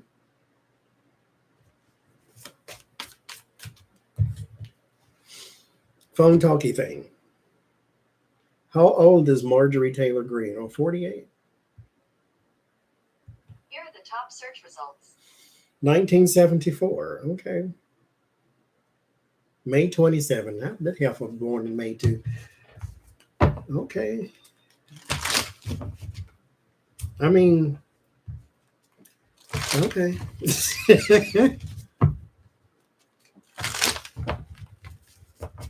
That could be some Bud Light too. I mean, she just don't want to admit she drink it. Beer will give you that little pouch at the end of your stomachs. So you're supposed to save it for the winter. That's what that is. That's your winter pouch. Yes, Rose Blue might be a beer belly. Okay, is Marjorie Taylor Greene pregnant? Is this like the Gremlins, where if you get it wet, then she starts multiplying? Is that what it is? Gizmo. Is Marjorie Taylor Greene pregnant? This is a spawn of Satan. The Devil, Justice, Nine of Swords, the Tower, and the Seven. Good God, could you get any worse cards? This would say no. I think too, this may speak to something else, some sort of scheme that she may be facing justice over after everything blows apart, and that she's worried about. But to answer the question, no, I don't think she's. I don't think she's pregnant. No. She's gonna have a litter of roaches. That's what she's gonna do. It's the only thing that can come out of her: cobwebs and roaches. What else? That's so mean. It's not a very loving light of me, is this? Oh, Lord. And she is a poster child for jumping up and down, that's for sure.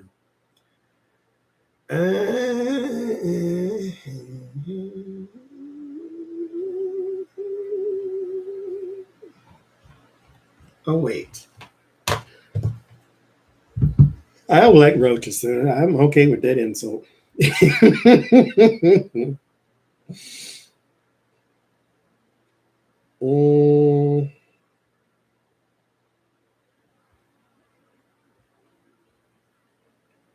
Let's see. Oh, there it is. Santos names himself treasurer of his campaign committee.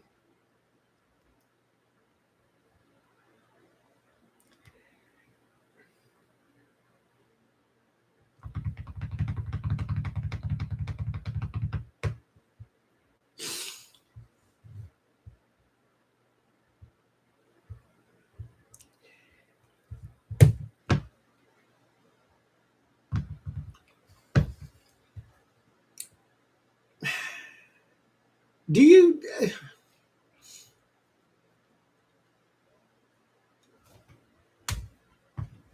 I mean, I understand because you don't want nobody looking where your money comes from and all that kind of stuff. Okay, fine. But at what point do you say, okay, the jig is up. Let me just take what I can take and get the heck out of here? I mean, where are you going to go? Oz? You're wanted in like 50 countries. So it's like under different names. Oh, Jesus, Christian. Let's see what's next for Santos. He pleads not guilty to something he's guilty of. He can't go to Saudi Arabia. Well, he can probably go. He can fake being heterosexual, I'm sure. I know they don't play it over there, so maybe he should just change his name and then stay here, I guess. Anyway, what's next for Santos?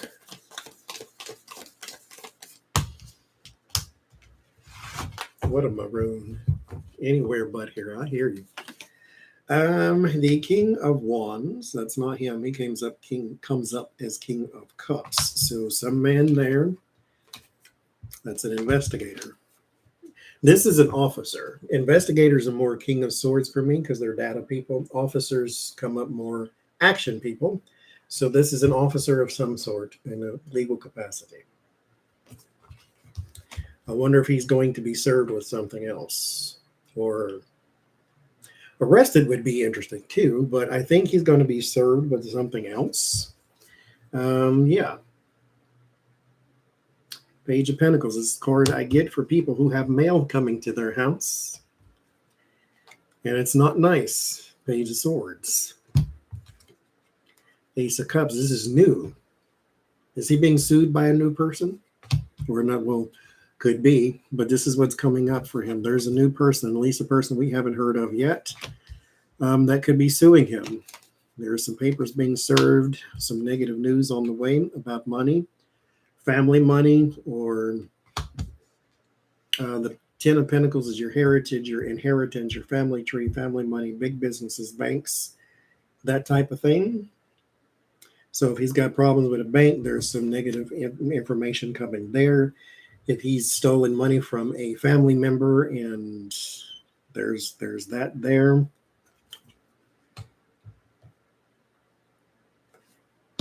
So, word of warning, something's being uncovered. This person's looking into it too, or serving him with something. In the environment, Knight of Wands. So this is progressing. Somebody's taking control of this. This is also coming from elsewhere. So this is not a person in New York.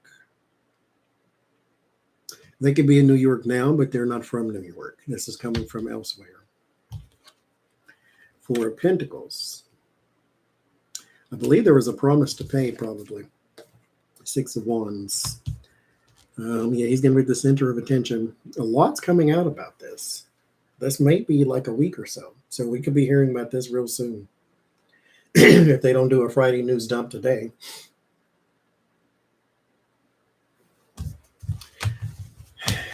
Well, there's that. Mike Lindell, the cyber expert that proved his fraud story was fake. That he is so. Oh, look! I got 444 people in here. That's my magic number.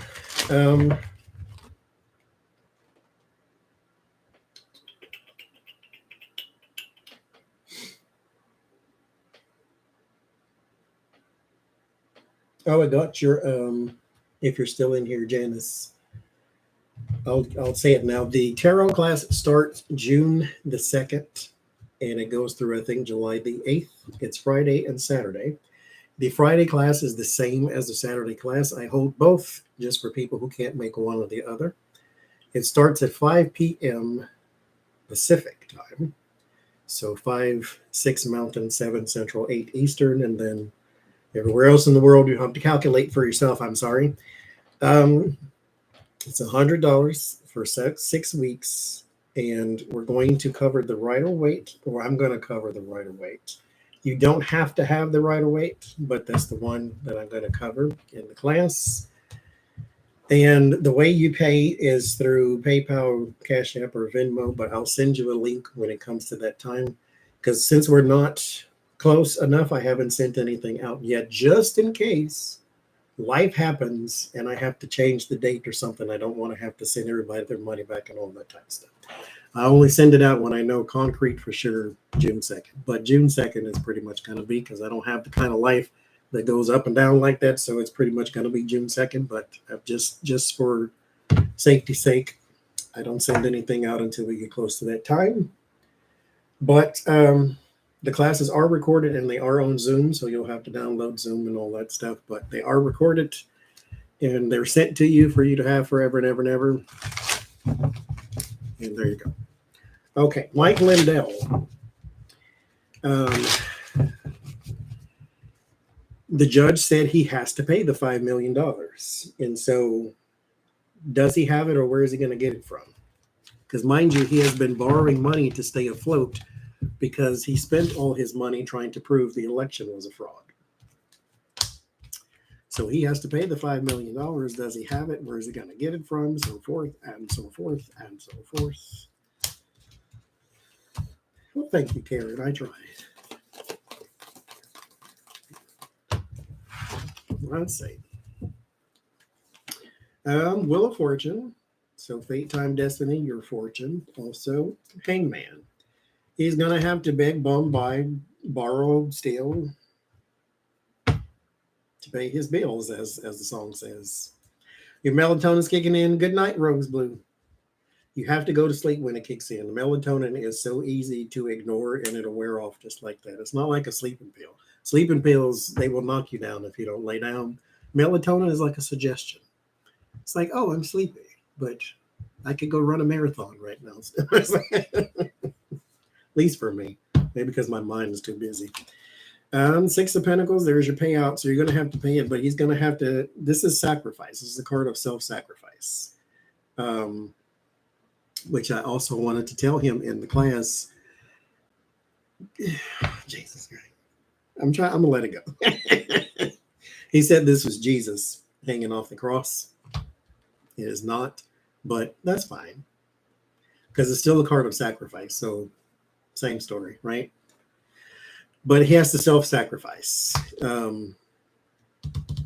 He's going to have to sell some things or donate some blood. I just bought melatonin yesterday. Actually, I got the little gummy ones though. Because his health of hair, let me tell you, I mean, it works, but it worked too good. So it's like, oh, wait, I wasn't ready to lay down. Bah. Okay. Anyway, enough of the drugs. The Magician, the Chariot. Yeah, he's going to have to borrow. The Chariot is self-discipline, but you may have to pull some things together too. Yeah, he's going to have to sell some things. I text Trillium Tarot today. I'm like, he's going to have to sell off his Pokemon card collection or something. Because he's going to have to pay it. You know, Ace of Wands, King of Cups, High Priestess. I don't know where he's going to get. He's going to have to figure it out in the strength. He'll figure it out, though. He'll find a way to do it, but that's $5 million. You know, listen, I don't have an expensive life. Number-wise, I'm technically what you would call poor, right? That's number-wise anyway. I'm like at the poverty line and all that. But I'm not poor because I don't need nothing. It's just me, you know. And so my life is very inexpensive. And I can't fathom having to come up with $5 million. I ain't got $50, let alone. Well, I got 55, but $5 million for something stupid. I mean, it ain't like, you know, you owe $5 million in taxes or something, you know, something that, you know, legitimate. No, you challenged somebody and lost. And then the judge says, no, you got to pay it.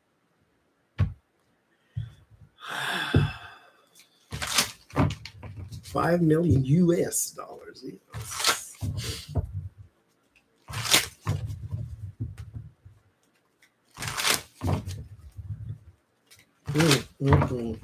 For something stupid. Because he can't let this election thing go. Like, it just stop, dude. You know how much chicken and gizzards that you can buy with $5 million, and then here you is just throwing it right on down the thing.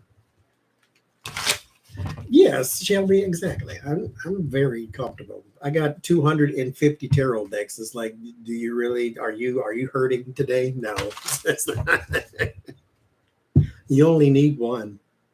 Actually, you don't even need one. You just need a piece of paper and an ink pen, and you can make your own. But tarot cards are 50 cents. You go buy you some index cards. But I'll book all the pretty pictures, though. One thing I did find in these tarot groups that I did find interesting is how many people do not like this deck, the Rider-Waite itself. And because they don't like the images, they seem just not the best. I don't like them either, but it's the easiest to read with because the images are burned in my head now. Even though this is not the deck I learned with, I can do a reading in like seconds just doing it this way because the images pop just like this. So there's magic to this, whether you like it or not. But that's why you buy other decks, variety. Yes. And why you ruin your whole life over Donald Trump? You don't. Here's the thing, too. How many pillows did that fool sell? He had tons of money to burn trying to prove Donald Trump got cheated. He's trying to prove Donald Trump got cheated. Not that he got cheated when he ran for president, which he didn't do. Not that his mother got cheated or his grandson or not. Donald Trump. A person who doesn't know you from Adam, a person who doesn't care anything about you. You're going broke. He supposedly is not, and he won't help you do nothing. You're fighting for him technically. He ain't gave you 50 cents. And wouldn't give you 50 cents if somebody gave it to him to give to you. Go buy him a piece of bubble yum or something.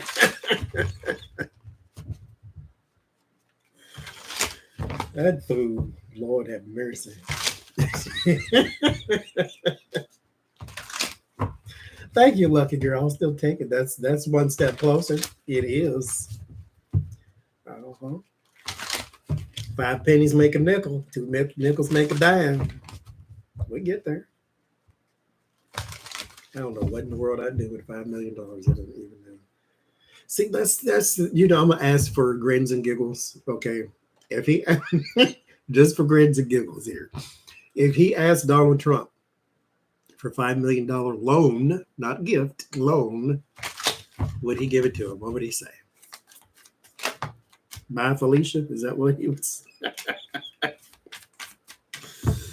Is that what he would say? If he asked Donald Trump for a $5 million loan, what would he say? 2 cards came out. I'll keep them both. What will he say? There's your agreement, your bond, your union. Again, not medicine. Business. Temperance. Moderation. King of Pentacles. There. Wheel of Fortune. He would call him greedy. You're asking for too much. I give you maybe 5 cents, but not 5 million. No. The Temperance is moderation and balance. The King of Pentacles knows nothing about that. Now, mind you, the King of Pentacles is not broke, but he loves to buy things. As you see, there's so much going on in this card because he likes things. He likes nice robes, and he likes nice rings, and he likes nice shoes. He has to have a Gucci belt and then a Louis Vuitton jacket, and then which is fine. Ain't nothing wrong to get your Ray-Bans. Like he's got to have the nice of the nice, which is fine because it's his money and he's doing that. But he knows nothing about moderation. Now, he's not irresponsible necessarily because the King of Pentacles usually is a good person with money. So he paid his rent and his bills, and then he spent the rest on things because he likes nice things. But the Hierophant is tradition, conformity. Like, no, you need some balance, is what he would say. And so he wouldn't give you anything. Tell you you're greedy. The pot calling the kettle the pot, I guess. So, okay. And then walk away.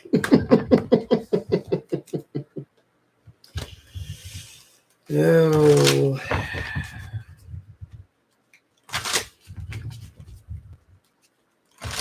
Well, that's that.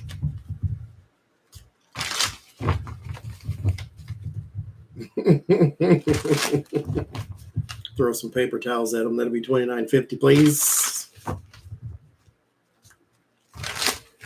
You 29 kicks in your behind. That's what it is. Okay, what else did I have? Was that it? Was that it?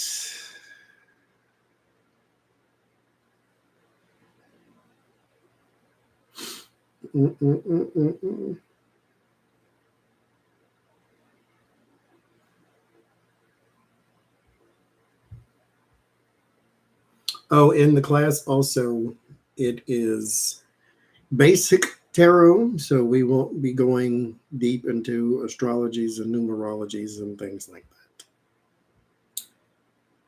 Just for the FYI.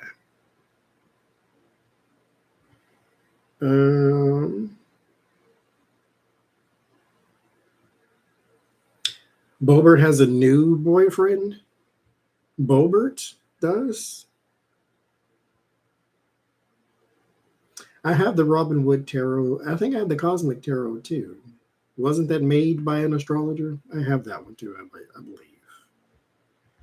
I forget the name since I always throw away the boxes. But wait, does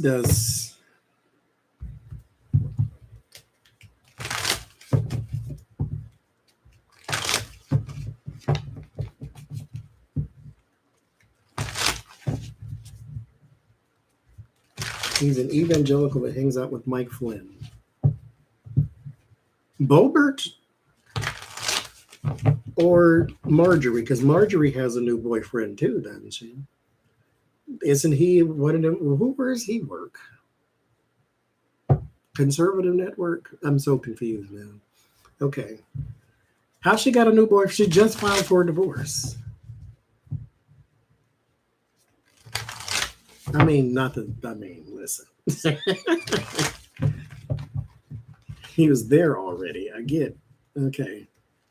Okay, what's the question? What should I ask there? I mean, we asked earlier, was there a third person in the relationship?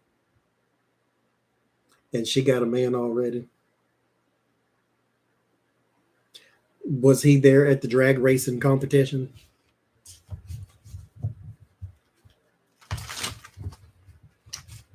Oh, yeah, I seen that, the gossip with the Rittenhouse thing. That's why I gravitated towards Green, because we've seen hers, and then everybody else was all with the Rittenhouse stuff.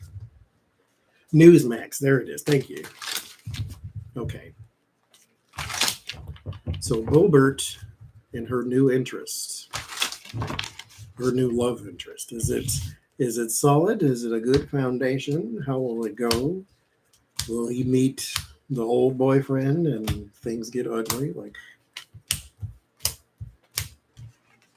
evangelical.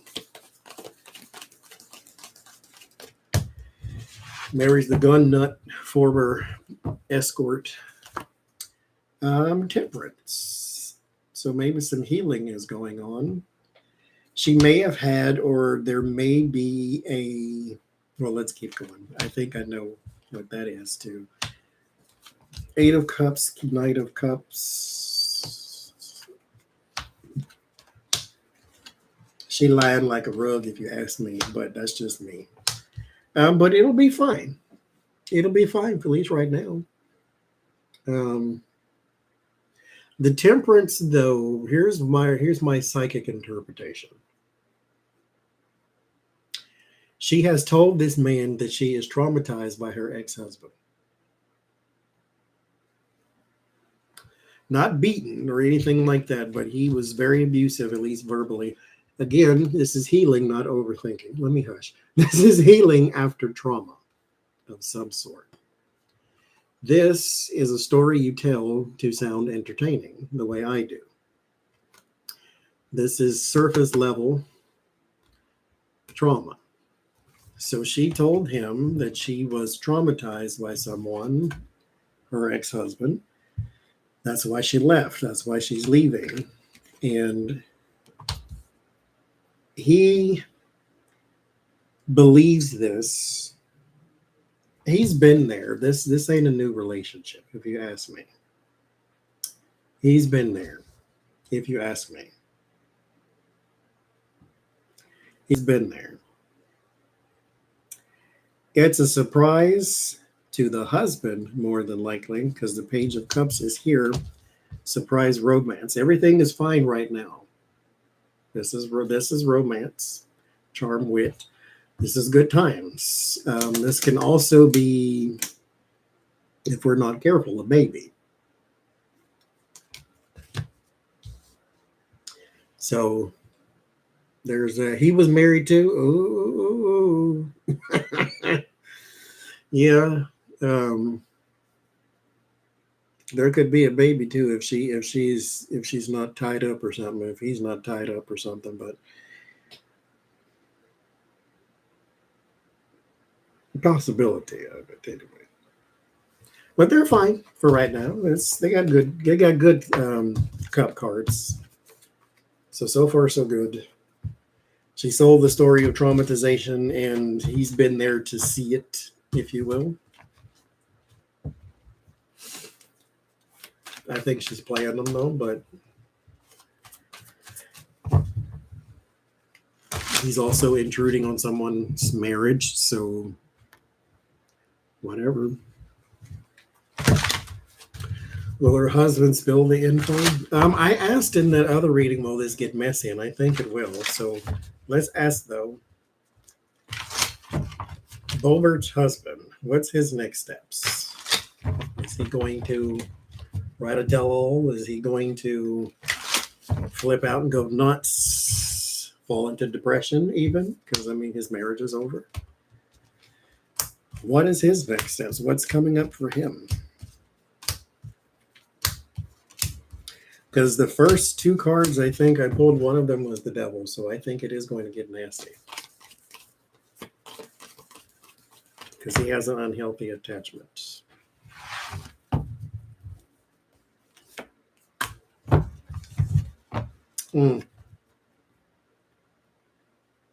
So this is the last card. This is your outcome card. So I think it is going to get ugly. So what's his next steps? And it starts that way. Five of Swords is defeat, but it's dishonor and win at all cost. And so he has a spirit about him of maybe revenge or get even too.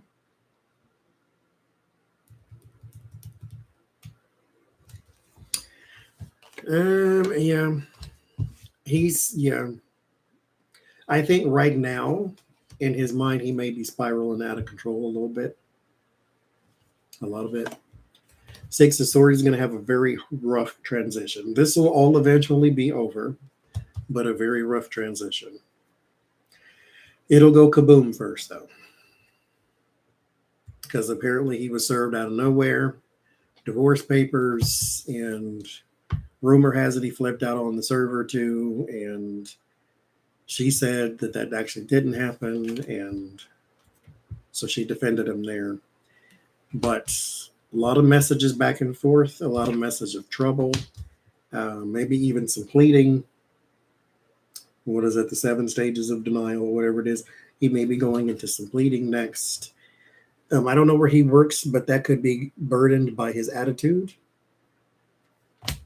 So he may want to pay attention to his day-to-day life and try to get over her as much as he can, because it's going to start affecting his day-to-day life and the details thereof. That's going to blow apart. So I don't know what he does for a living, but there's that. Word of warning, Knight of Swords. Not good energy. 5 of Swords is dishonor. Tower is upheaval. Knight of Swords is chaos. Not good energy. This is burden. And then a rough transition, but it comes later. There has something to do with money and offerings. Negative news, gossip, lies, rumors. So he's going to do that whole thing too, possibly for money. And then it ends in unhealthy attachments. So that's going to get ugly. Bowl and chew ugly, as they say. So we'll see.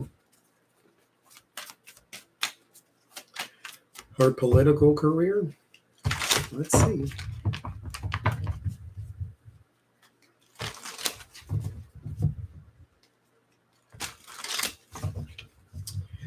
What's going to happen to her political career? Because he may be attempting to drag her through the mud pretty soon. So, what's going to happen with her political career?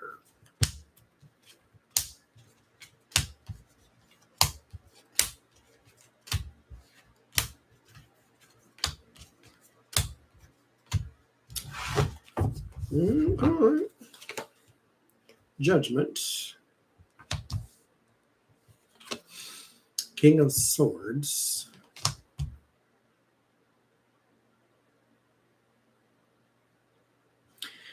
I wonder if there's a man that's going to run against her that did it before.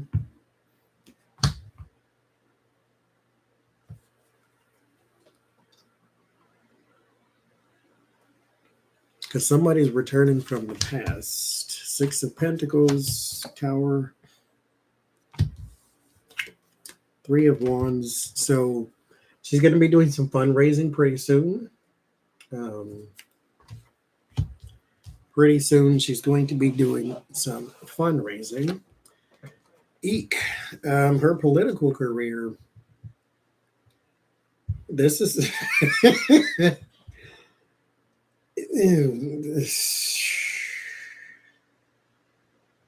not the best of combinations. He only lost by 550. Okay, so he may be running again. This is not the greatest of combinations for anything. Upheaval and destruction, and then ruin and loss. So that's what her political career has in its future. Word of warning, Eight of Cups, you may be forced to do something else. Potentials. So I think she's done with politics. And it may not be by choice.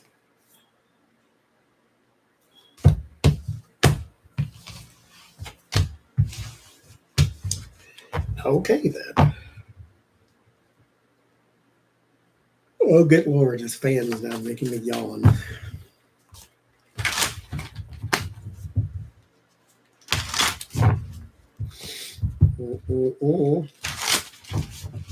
She needs to.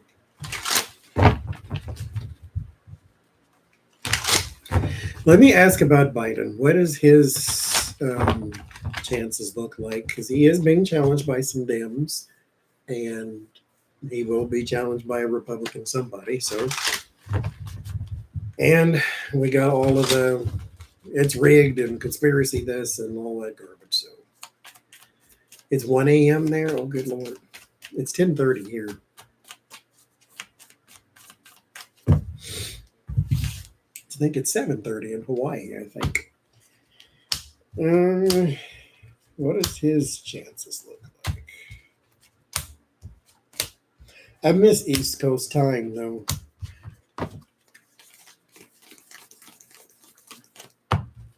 Because we always did the live stream at 8 o'clock there, and now we do it at 5 o'clock, and it's like in the middle of the day. Four of Swords, rest and retreat. Three of Cups, a reason to celebrate. Knight of Cups, Seven of Cups, Sun, Eight of Cups, Five of Pentacles, word of warning, Page of Pentacles, Four of Cups, and there's the White House. I don't think he has a challenge on either side, to be honest, but we'll see. Because there is, you can rest easy and celebrate your campaigns or your speeches or your surface level talking is successful. The only word of warning is you may have some people pull back here. Votes because of planted stories and confusion, but it is not enough to sway because some people are going to vote blue no matter who type of thing. And so got the White House again, but we'll see.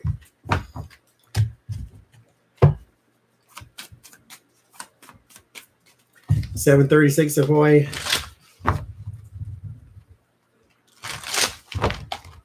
want to go one day. Hi, Anne.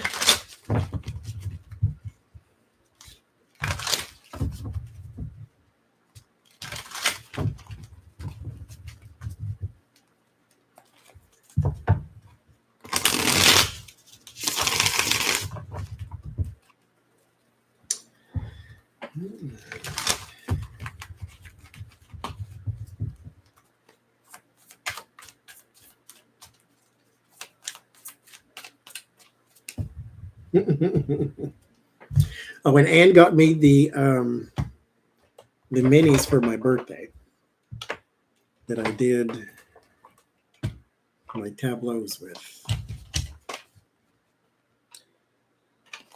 So thank you, Anne. There's another thing too about the class, because they were, or the class, or the groups, I should call them, not classes. That was kind of the point of some of their groups, is to discuss spreads and stuff they use. And I thought to myself, should I mention like the Tableau Tarot spread at all? I said, probably not. It takes too long to explain it to a group of people, I think. Well, not too long, but it's not.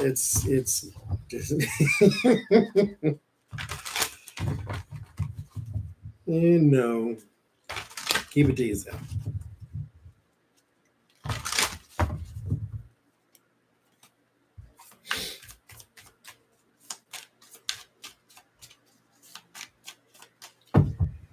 Okay, what time is it? 2:21. Okay, we're almost at 3 hours. So that's all I got. Like I said, I had no readings. I just wanted to come tell you all about my day. I just wanted to tell you about my day.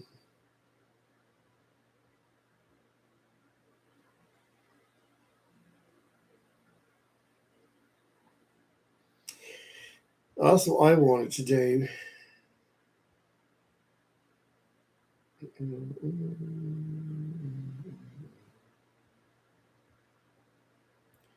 I did that. I don't have any food stories because I ain't made nothing.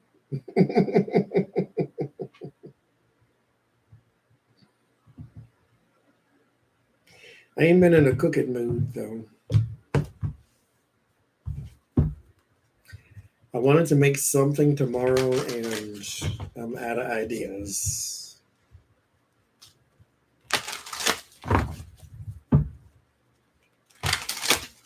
Oh, there is a restaurant here that serves Monte Cristo sandwiches, but it's made with pineapple in it.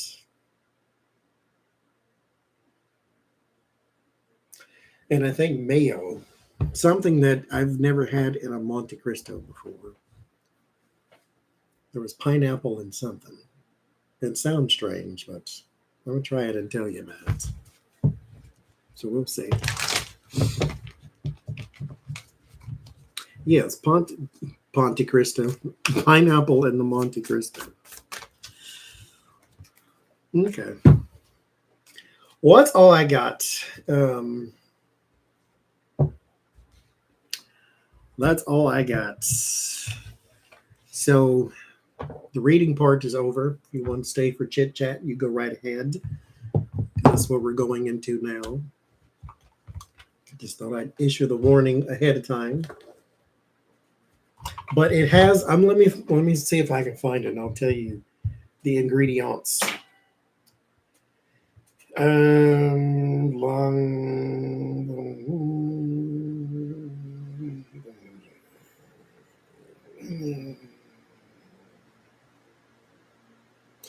Monte Cristo. It has. It pairs well with their freshly squeezed sunset juice, strawberry, pineapple, and orange, just so you know. They smoked turkey, ham, Swiss cheddar. So far, so good, right?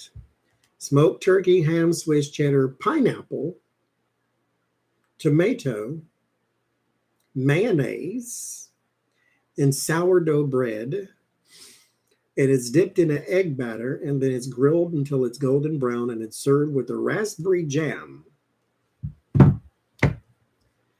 I don't recognize any of that. I mean, the meats sound right, but to me it was turkey, cheese, ham, cheese, bread.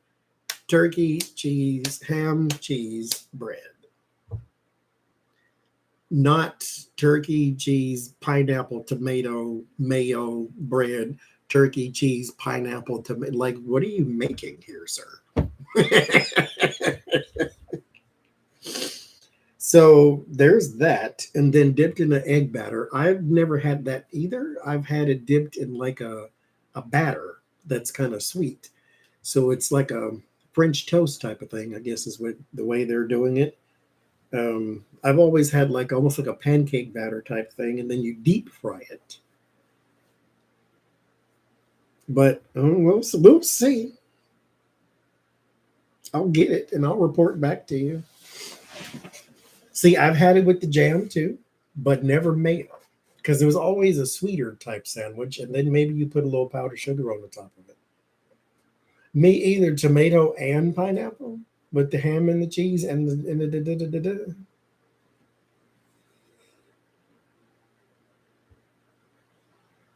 It is $14. So I'll try it though. I'll try it and I'll report back to you. I'm not going to try it no time soon, but because it's not down the street from my house, but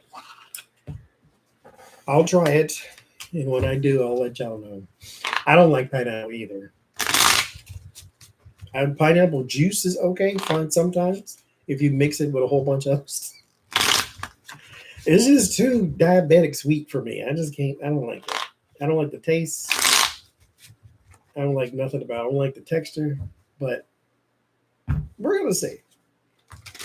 I'm gonna try it anyway because I haven't had a Monte Cristo sandwich since I left Oklahoma, and that was 20 years ago. Almost. It was like 17 years ago, something like that. They used to have a restaurant called Garfield's. It was I think it was named after the cartoon cat, but it was called Garfield's. Hi, Peggy. And they made Monte Cristo, and then after a while, they took it off the menu, but they still had it. And so if you went in and requested it, then they would still make it, but it was off of the menu.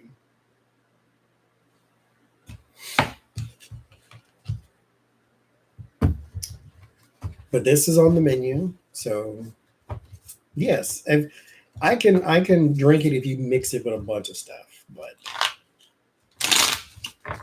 I'm not just gonna drink no cup of pineapple juice. I'm not Samoan, so I can't do it.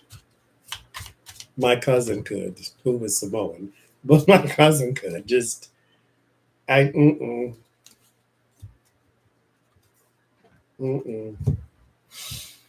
I can't. It starts coming out your pores. You smell sweet though. Bennigan's, they had a yeah. I've never been to one, but that was always the place people would associate with. Garfield still exists. They shut the one down, and they had one in Oklahoma, not in Oklahoma City where I lived. You had to go to Shawnee, which was a jillion miles away, and they made Monte Cristo sandwiches. Chicken fried steak and all that. But you go to Del Rancho for that one. Del Rancho was a place in Oklahoma too, and they made the best chicken fried steak ever. And it was this darn big. And so chicken fried chicken or chicken fried steak. And then they started closing a bunch of those, and you had to drive way out into the boonies to go to one. It was worth it though, because you eat on it for like 2 days. It existed in the 2000s. Mm-hmm. Yeah, because that's when I was there still. I was still there.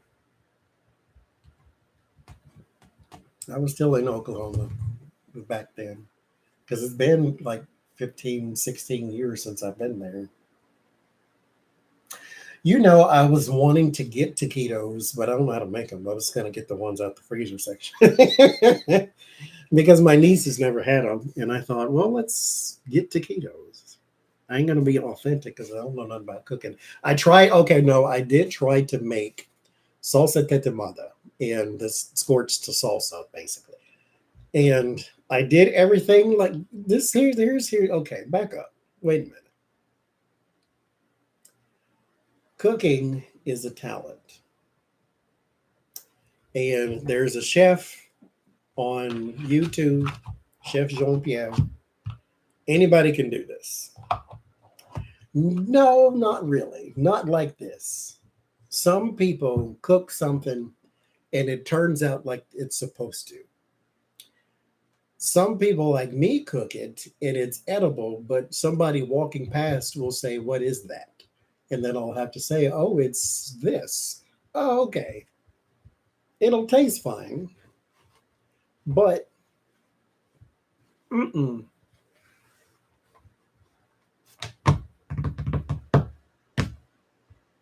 I tried to make salsa tatemada, and it's just tomatoes and peppers, and you just blend it up. But it does not look like his in the video. His looked rich and salsa-y. Mine looked like I put it in a food processor just to chop up vegetables. So what I'm going to do is go get some tomato sauce. No, it wasn't in Chickasha. It was in Shawnee, I believe. Oh, you're not talking to me, doctor. I'm gonna go get tomato sauce and put that salsa in there and hopefully fix it. I don't know, because make it kind of like picante sauce, I guess. I don't know. You know what? That may not be the worst thing in the world to put pineapple in there because it is very hot. Because I put serrano peppers, habanero peppers, jalapeno peppers in there. I was supposed to put a guajillo, but I didn't have no guajillo chip. I have one, but I don't know where they are. I'm not fooling with ancho at all. But the serrano and the habanero and the jalapeno are in there, and it's hot. Like it's hot. It stays on your mouth type hot. So, and I'm not a salsa person, but I made quesadillas and they turned out perfect. But I wanted a salsa to go on top of it, and that didn't work out quite like I wanted it to. So there's that. Actually, everything I made except that turned out just fine. I can cook when I ain't on camera. If I turn the camera on, it's going to turn into a disaster for whatever reason. Probably because I cook stuff I have never had before. That's probably why. In this kitchen, I just cook stuff I know how to cook. See, I don't like cilantro because I taste soap. I'm one of those people. And so it tastes like soap to me.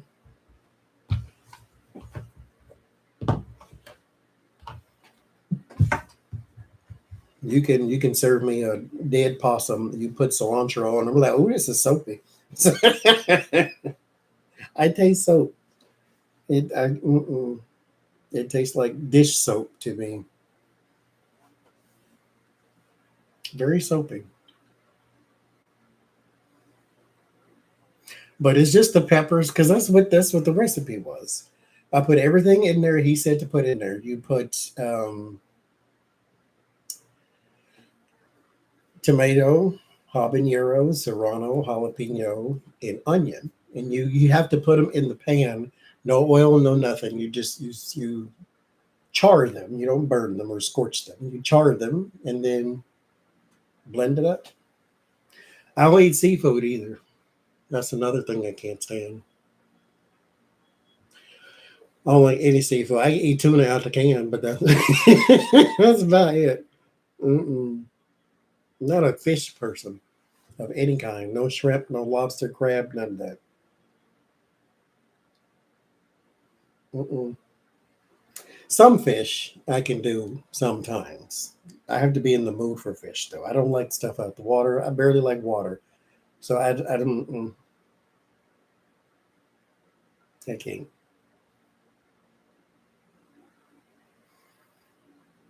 I do like the stuff that's not fishy and taste like catfish is very fishy. It tastes very fishy. But like a cod or the white, whatever it's called, white cod or white sea, white fish, whatever it's called, that's fine. Spinach tastes like seaweed. I like spinach. I can eat it raw right out the bag too, for whatever reason. It's good to me. It has a little sweetness to it too. Salmon, no, I can't do that for sure. I charred the peppers together because that's how he did. It's if you type in salsa tatamana in YouTube, I bet his video. I think his name is Tex Mail or a Mail Tex or something like that.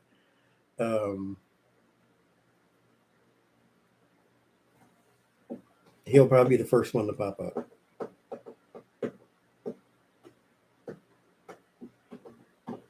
Steak, I like steak. Yes. Blood type, I have no idea.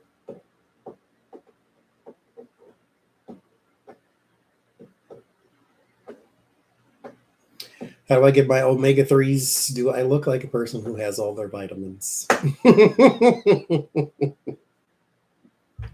If I die early, you do not have to wonder what it is.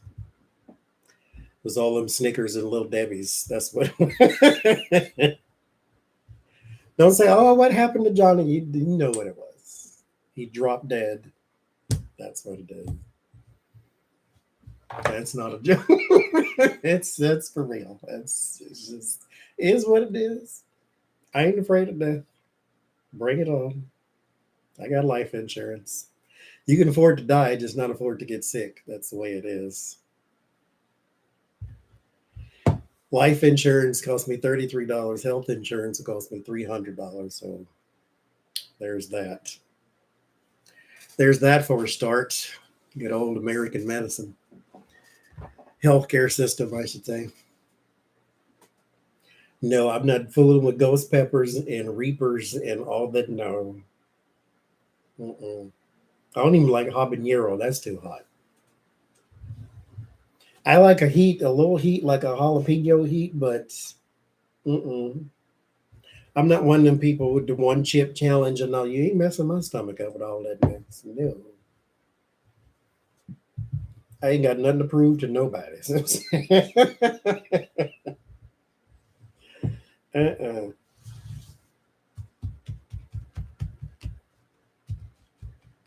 The cinnamon challenge and the pepper challenge, and it is no, I'm not doing all that. There's one challenge I thought was cute. You're supposed to record your dog, kiss them on the head, and record their reaction. And there's a bunch of videos on YouTube of people doing that. That is the kind of challenge I like. Other than that, no. Life challenge is good enough. Oh, yeah. Jalapeno cream cheese sandwich grilled is good. Oh, that sounds fantastic. I wouldn't even know how to make that, though.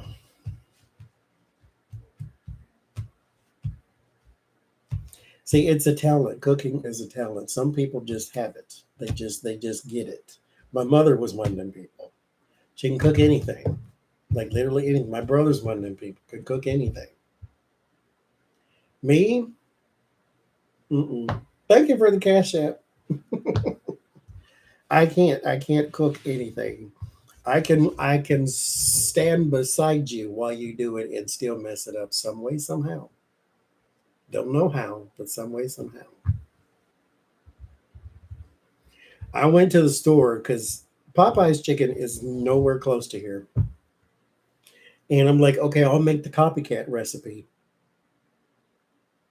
Because it's one on YouTube. And I had the phone in the kitchen and pushed play and was doing it with him. And it still turned out like, I don't know what that was. It wasn't the worst, but it wasn't like his. And so it's a talent. Some people have it, some people don't. I read cards, others cook. I don't have that. I ain't supposed to either. Because I don't really enjoy cooking necessarily. It's just you just do sometimes. Other people cook, and then other people have money to buy their food, and then that's pretty much where I stand. That's where I stand. Spread some cream cheese and sprinkle jalapeno pepper butter bread. Grill it. Okay, I have all that.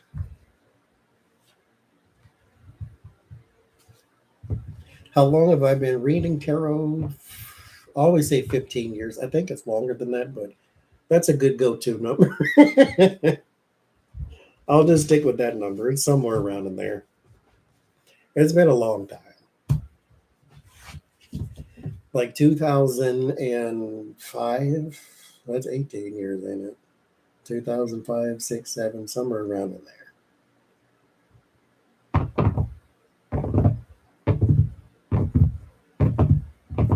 I've not been reading that long professionally. That's just when I started. I don't know how long professionally I've been reading. Maybe 6 years or so. And that's you know. Oracle cards, I love Oracle cards. I'm an Oracle myself. I say that as a title, but when you look at something and you see more than its meaning, then you're an Oracle. Oracle thinks deeper. They bring the hidden depths out of thought. And so when you see one thing and then another person sees the same thing, but you look deeper into that thing, that's your Oracle mind. So yes, I love an Oracle card. Tarot is a system. This means one thing. This does not mean sunshine and happiness ever, ever. An oracle card is something you use your intuition to read. Even if it has a set meaning, it's still meant for your intuition. And so it doesn't have a system. It's more free thought. What do you feel from the card? This is not a feeling card. It has a meaning. Oracle, you can feel your way through that. What does it feel like to you? And then go with it. The stones, those are my channeling stones. I hear more when I use those because I have less of a visual, so you have to depend more on the audio. Because these are all visual, and I don't have to think that hard. But with the stones, I'm sort of forced to listen because there's nothing to see except little dots on a page type thing. But it's fun.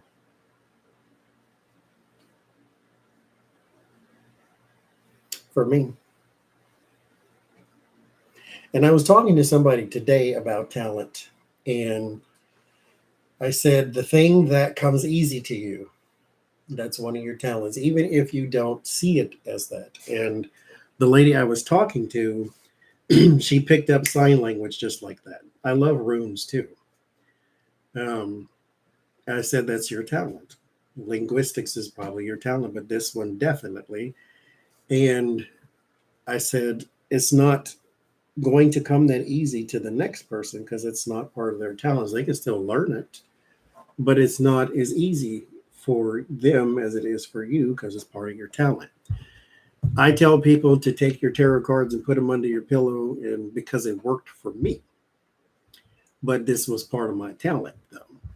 And the next morning when I woke up, they were all in my head. And it's like, oh, I understand them now. I don't know how to use them in practice necessarily, because this is like the second day I've had them, but they're all in there. And so I was going through the book and I recognized all the cards. It's like, somebody made the imprint in there.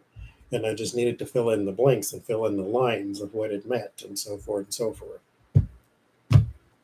But that's part of my talent. And mind you, it was in the book that I read, Josephine Ellershaw, Easy Tarot or Learn Tarot Easy, whatever it's called.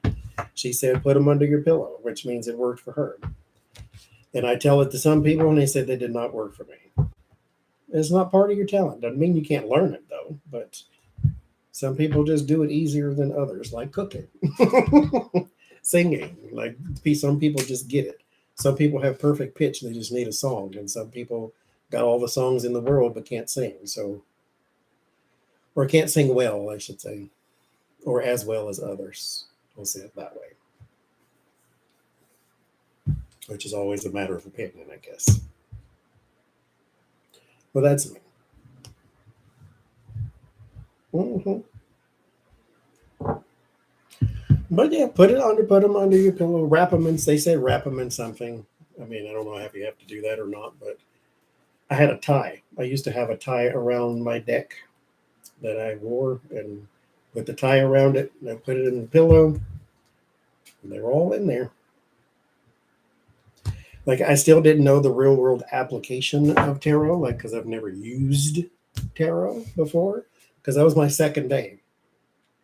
Actually, the first day, the second day I woke up, they were there, but that was my second day of having them, and so I didn't know how to use them, but I wasn't even through with the book yet. But they were in there,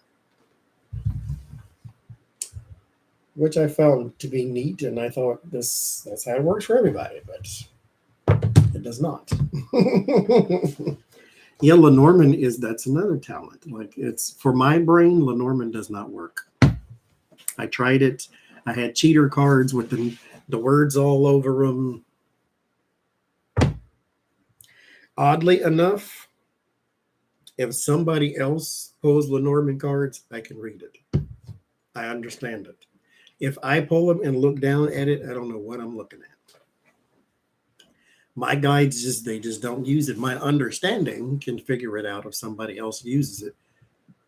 My guide does not use Lenormand cards. And I don't either. But it's a talent. Mm-mm. Mm-mm.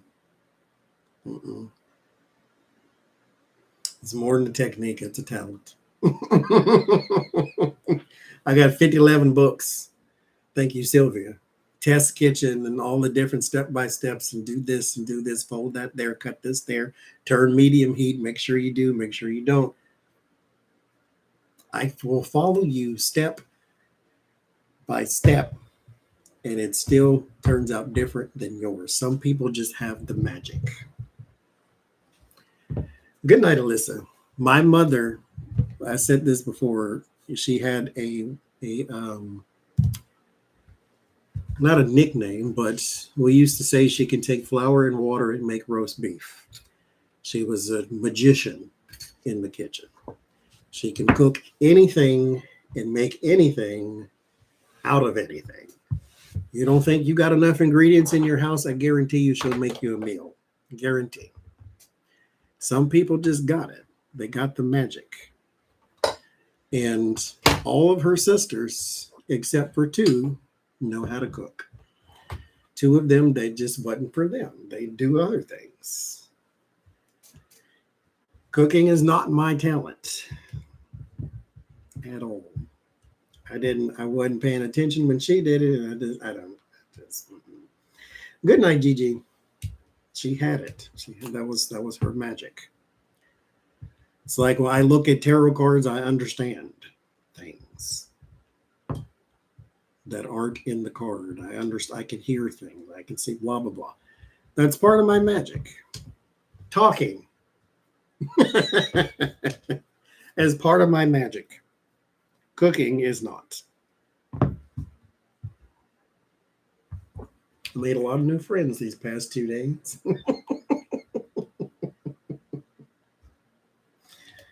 Oh.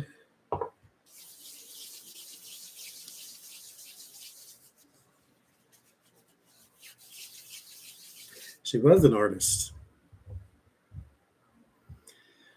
Everything was, she never burned nothing. We don't burn stuff in our kitchen. Don't burn nothing, ain't ruined nothing, ain't ever had to salvage nothing. Perfect every time. My father was the king of Cajun. All his stuff was a little overcooked. My mother, she ain't burned nothing. Just some people have it. Me, I stand there with thermometers to make sure the chicken is done, to make sure the steak is done, to make sure that everything is done. She can look at it and say it's done. Some people got it, you know, or they do the whole put your thumb in, all that. They have it. That ain't me. That ain't me. Mm-mm.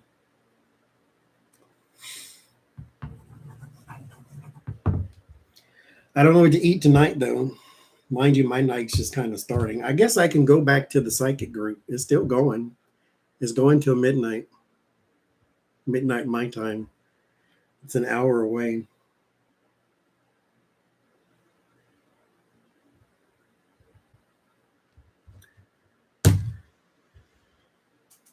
Mm-hmm. Pictures, yeah. I don't understand the put the thumb in it thing because I don't. It's not your talent either. I just don't have it. Good night, Oline. I don't know what to eat though. Everything's in the freezer, which is a pain in the behind. I do have mac and cheese, but I have to eat something with it. I made grilled steak, but I cut it up kind of like Philadelphia cheesesteak style, like real thin, and then seasoned it and fried it and all that. Soup, it sounds good too. Soup sounds really good, actually. I got chicken stock. I don't have anything to go in the soup. I could just do chicken stock and season it. Drink broth. I've done that before too. I like broth. This is not broth though. Broth is made with bones in it. I looked up the difference between broth and stock. One of them is made with bones. I forget which one. But anyway, I don't have anything to go in the soup. But soup sounds fantastic. Sandwich, that's not a bad idea either. I got 50-11 chips in there because they had a buy two, get two type of thing.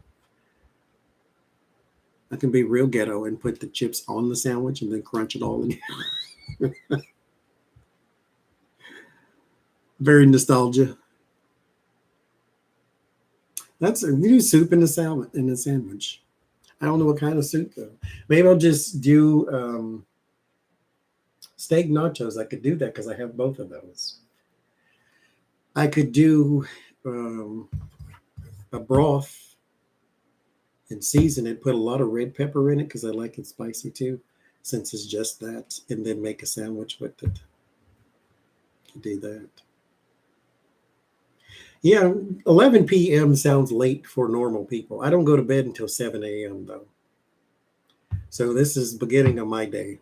I yawn because the fan is on, but I'm nowhere near sleepy. And I think this is either my allergies or this is itching the crap out of me. I ain't stopped scratching my neck all night. It's like right here. Do I keep cards close to me? By coincidence, I do. Not on purpose, though. They're everywhere. But there's one deck that I don't use for YouTube. I have, well, I kind of do. There's two. 7 a.m. That's the way my circadian rhythm works, I guess. My internal clock is geared for nighttime. And I sleep during the day when the white ball of death comes out and the rest of the world is out conducting business. I'm dead asleep. I wake up around noon and then my day starts. And then I go to bed at 7 a.m. the next day. I have these here. I'm starting to keep a deck on this desk for like reads that I want to do or like pop-up reads or something like that. So I got a tarot deck here that I'm starting to keep. But I have one that sits in the windowsill by my bed, and I have two um, of those because Tarot Newbie bought me this one from Ciro Marchetti. And the batch that they sent out was very low quality. And so they sent out replacements. And so I got two decks.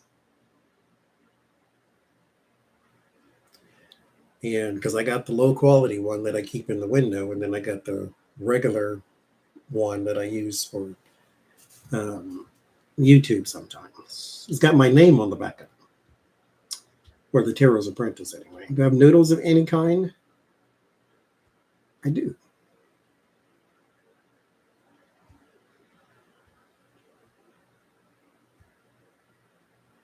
Yeah, I do, Paisley. I could do that. That doesn't sound like a bad idea either.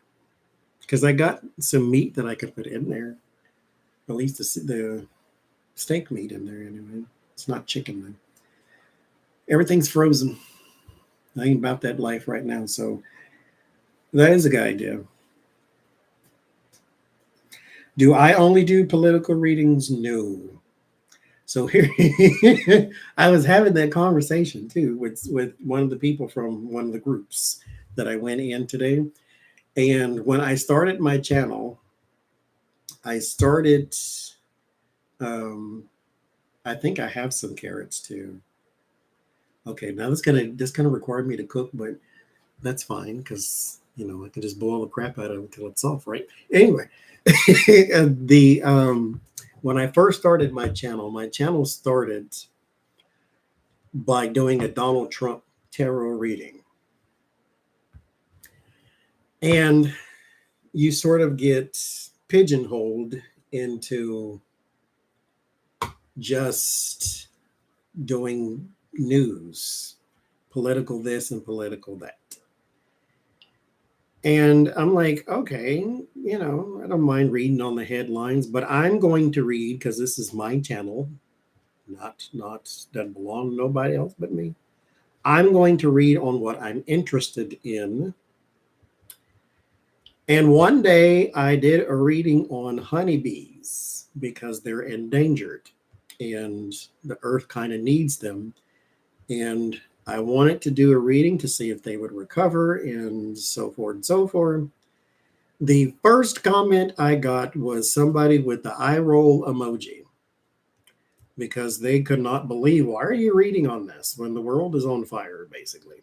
Because Donald Trump was in office when I started my channel. And when you come at me with stuff like that, I get petty backwards. So and I'm like, I'm reading on it because I can. If you don't like it, watch something else.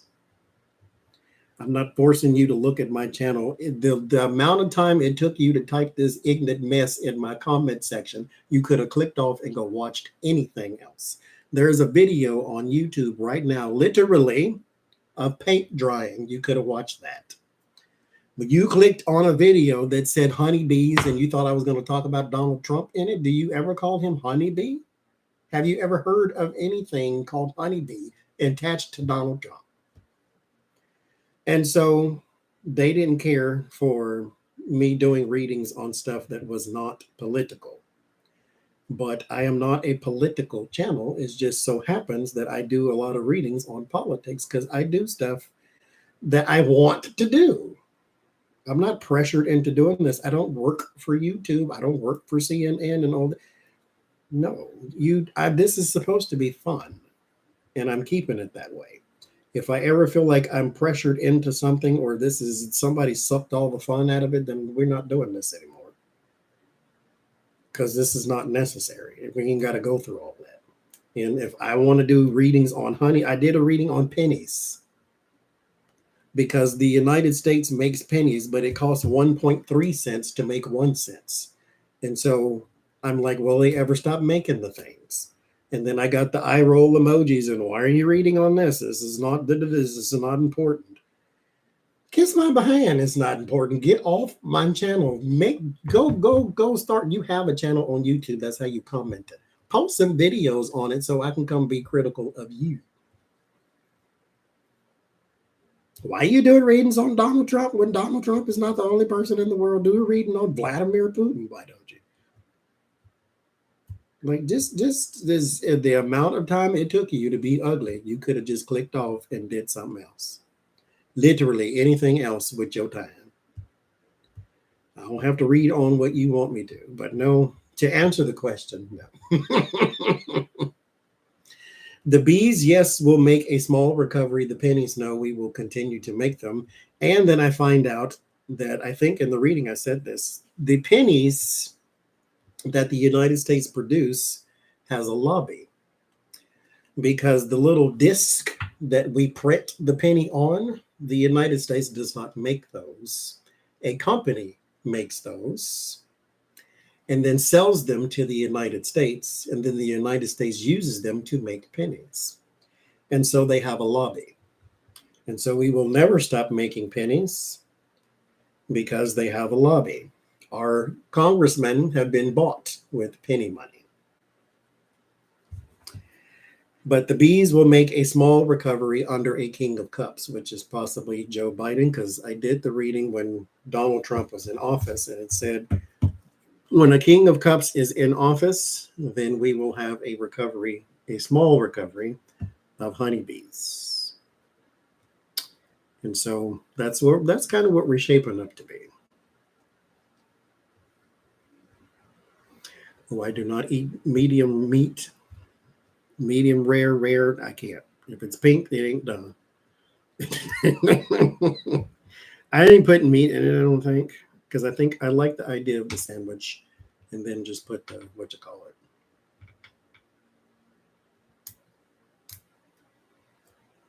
No, Putin is still alive. He's still here. Unfortunately. He's still here. It's hard to kill Henri. He has a purpose, more than likely.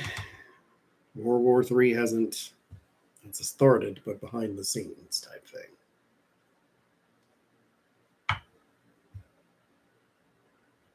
He has a purpose. Unfortunate.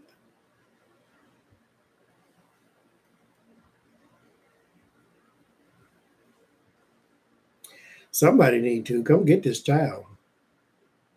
Is always somebody on Earth to try to bring Armageddon closer to humans than it should be.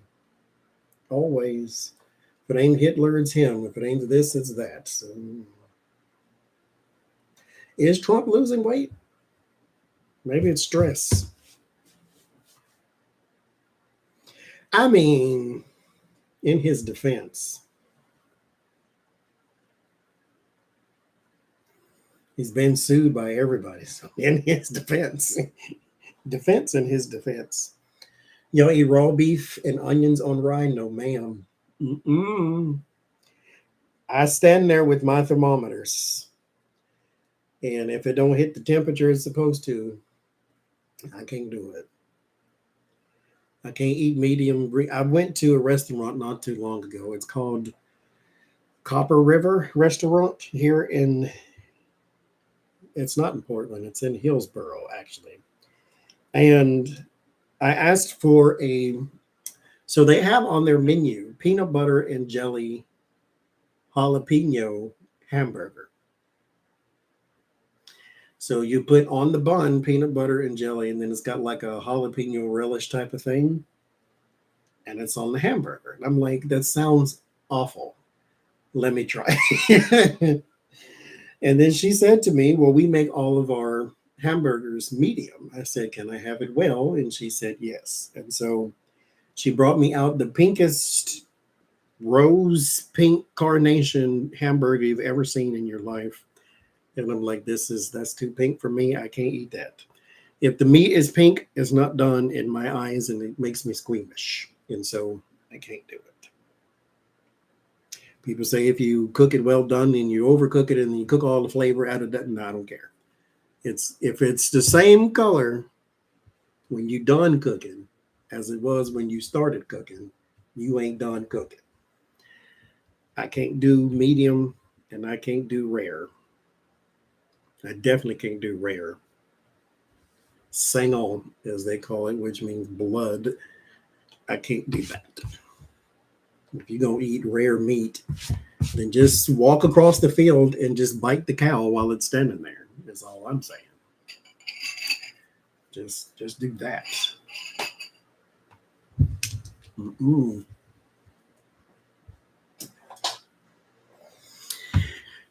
Well, I'm gonna go find something. I don't know what. I don't know what. Tiger meat. Well, like I said, my day is just getting started, so I will see y'all. I won't see y'all Sunday because I'll be in Washington, actually. And so it'll be Becca and two people that I think Adrian's going to join her. And I think she says she's going to ask Ona.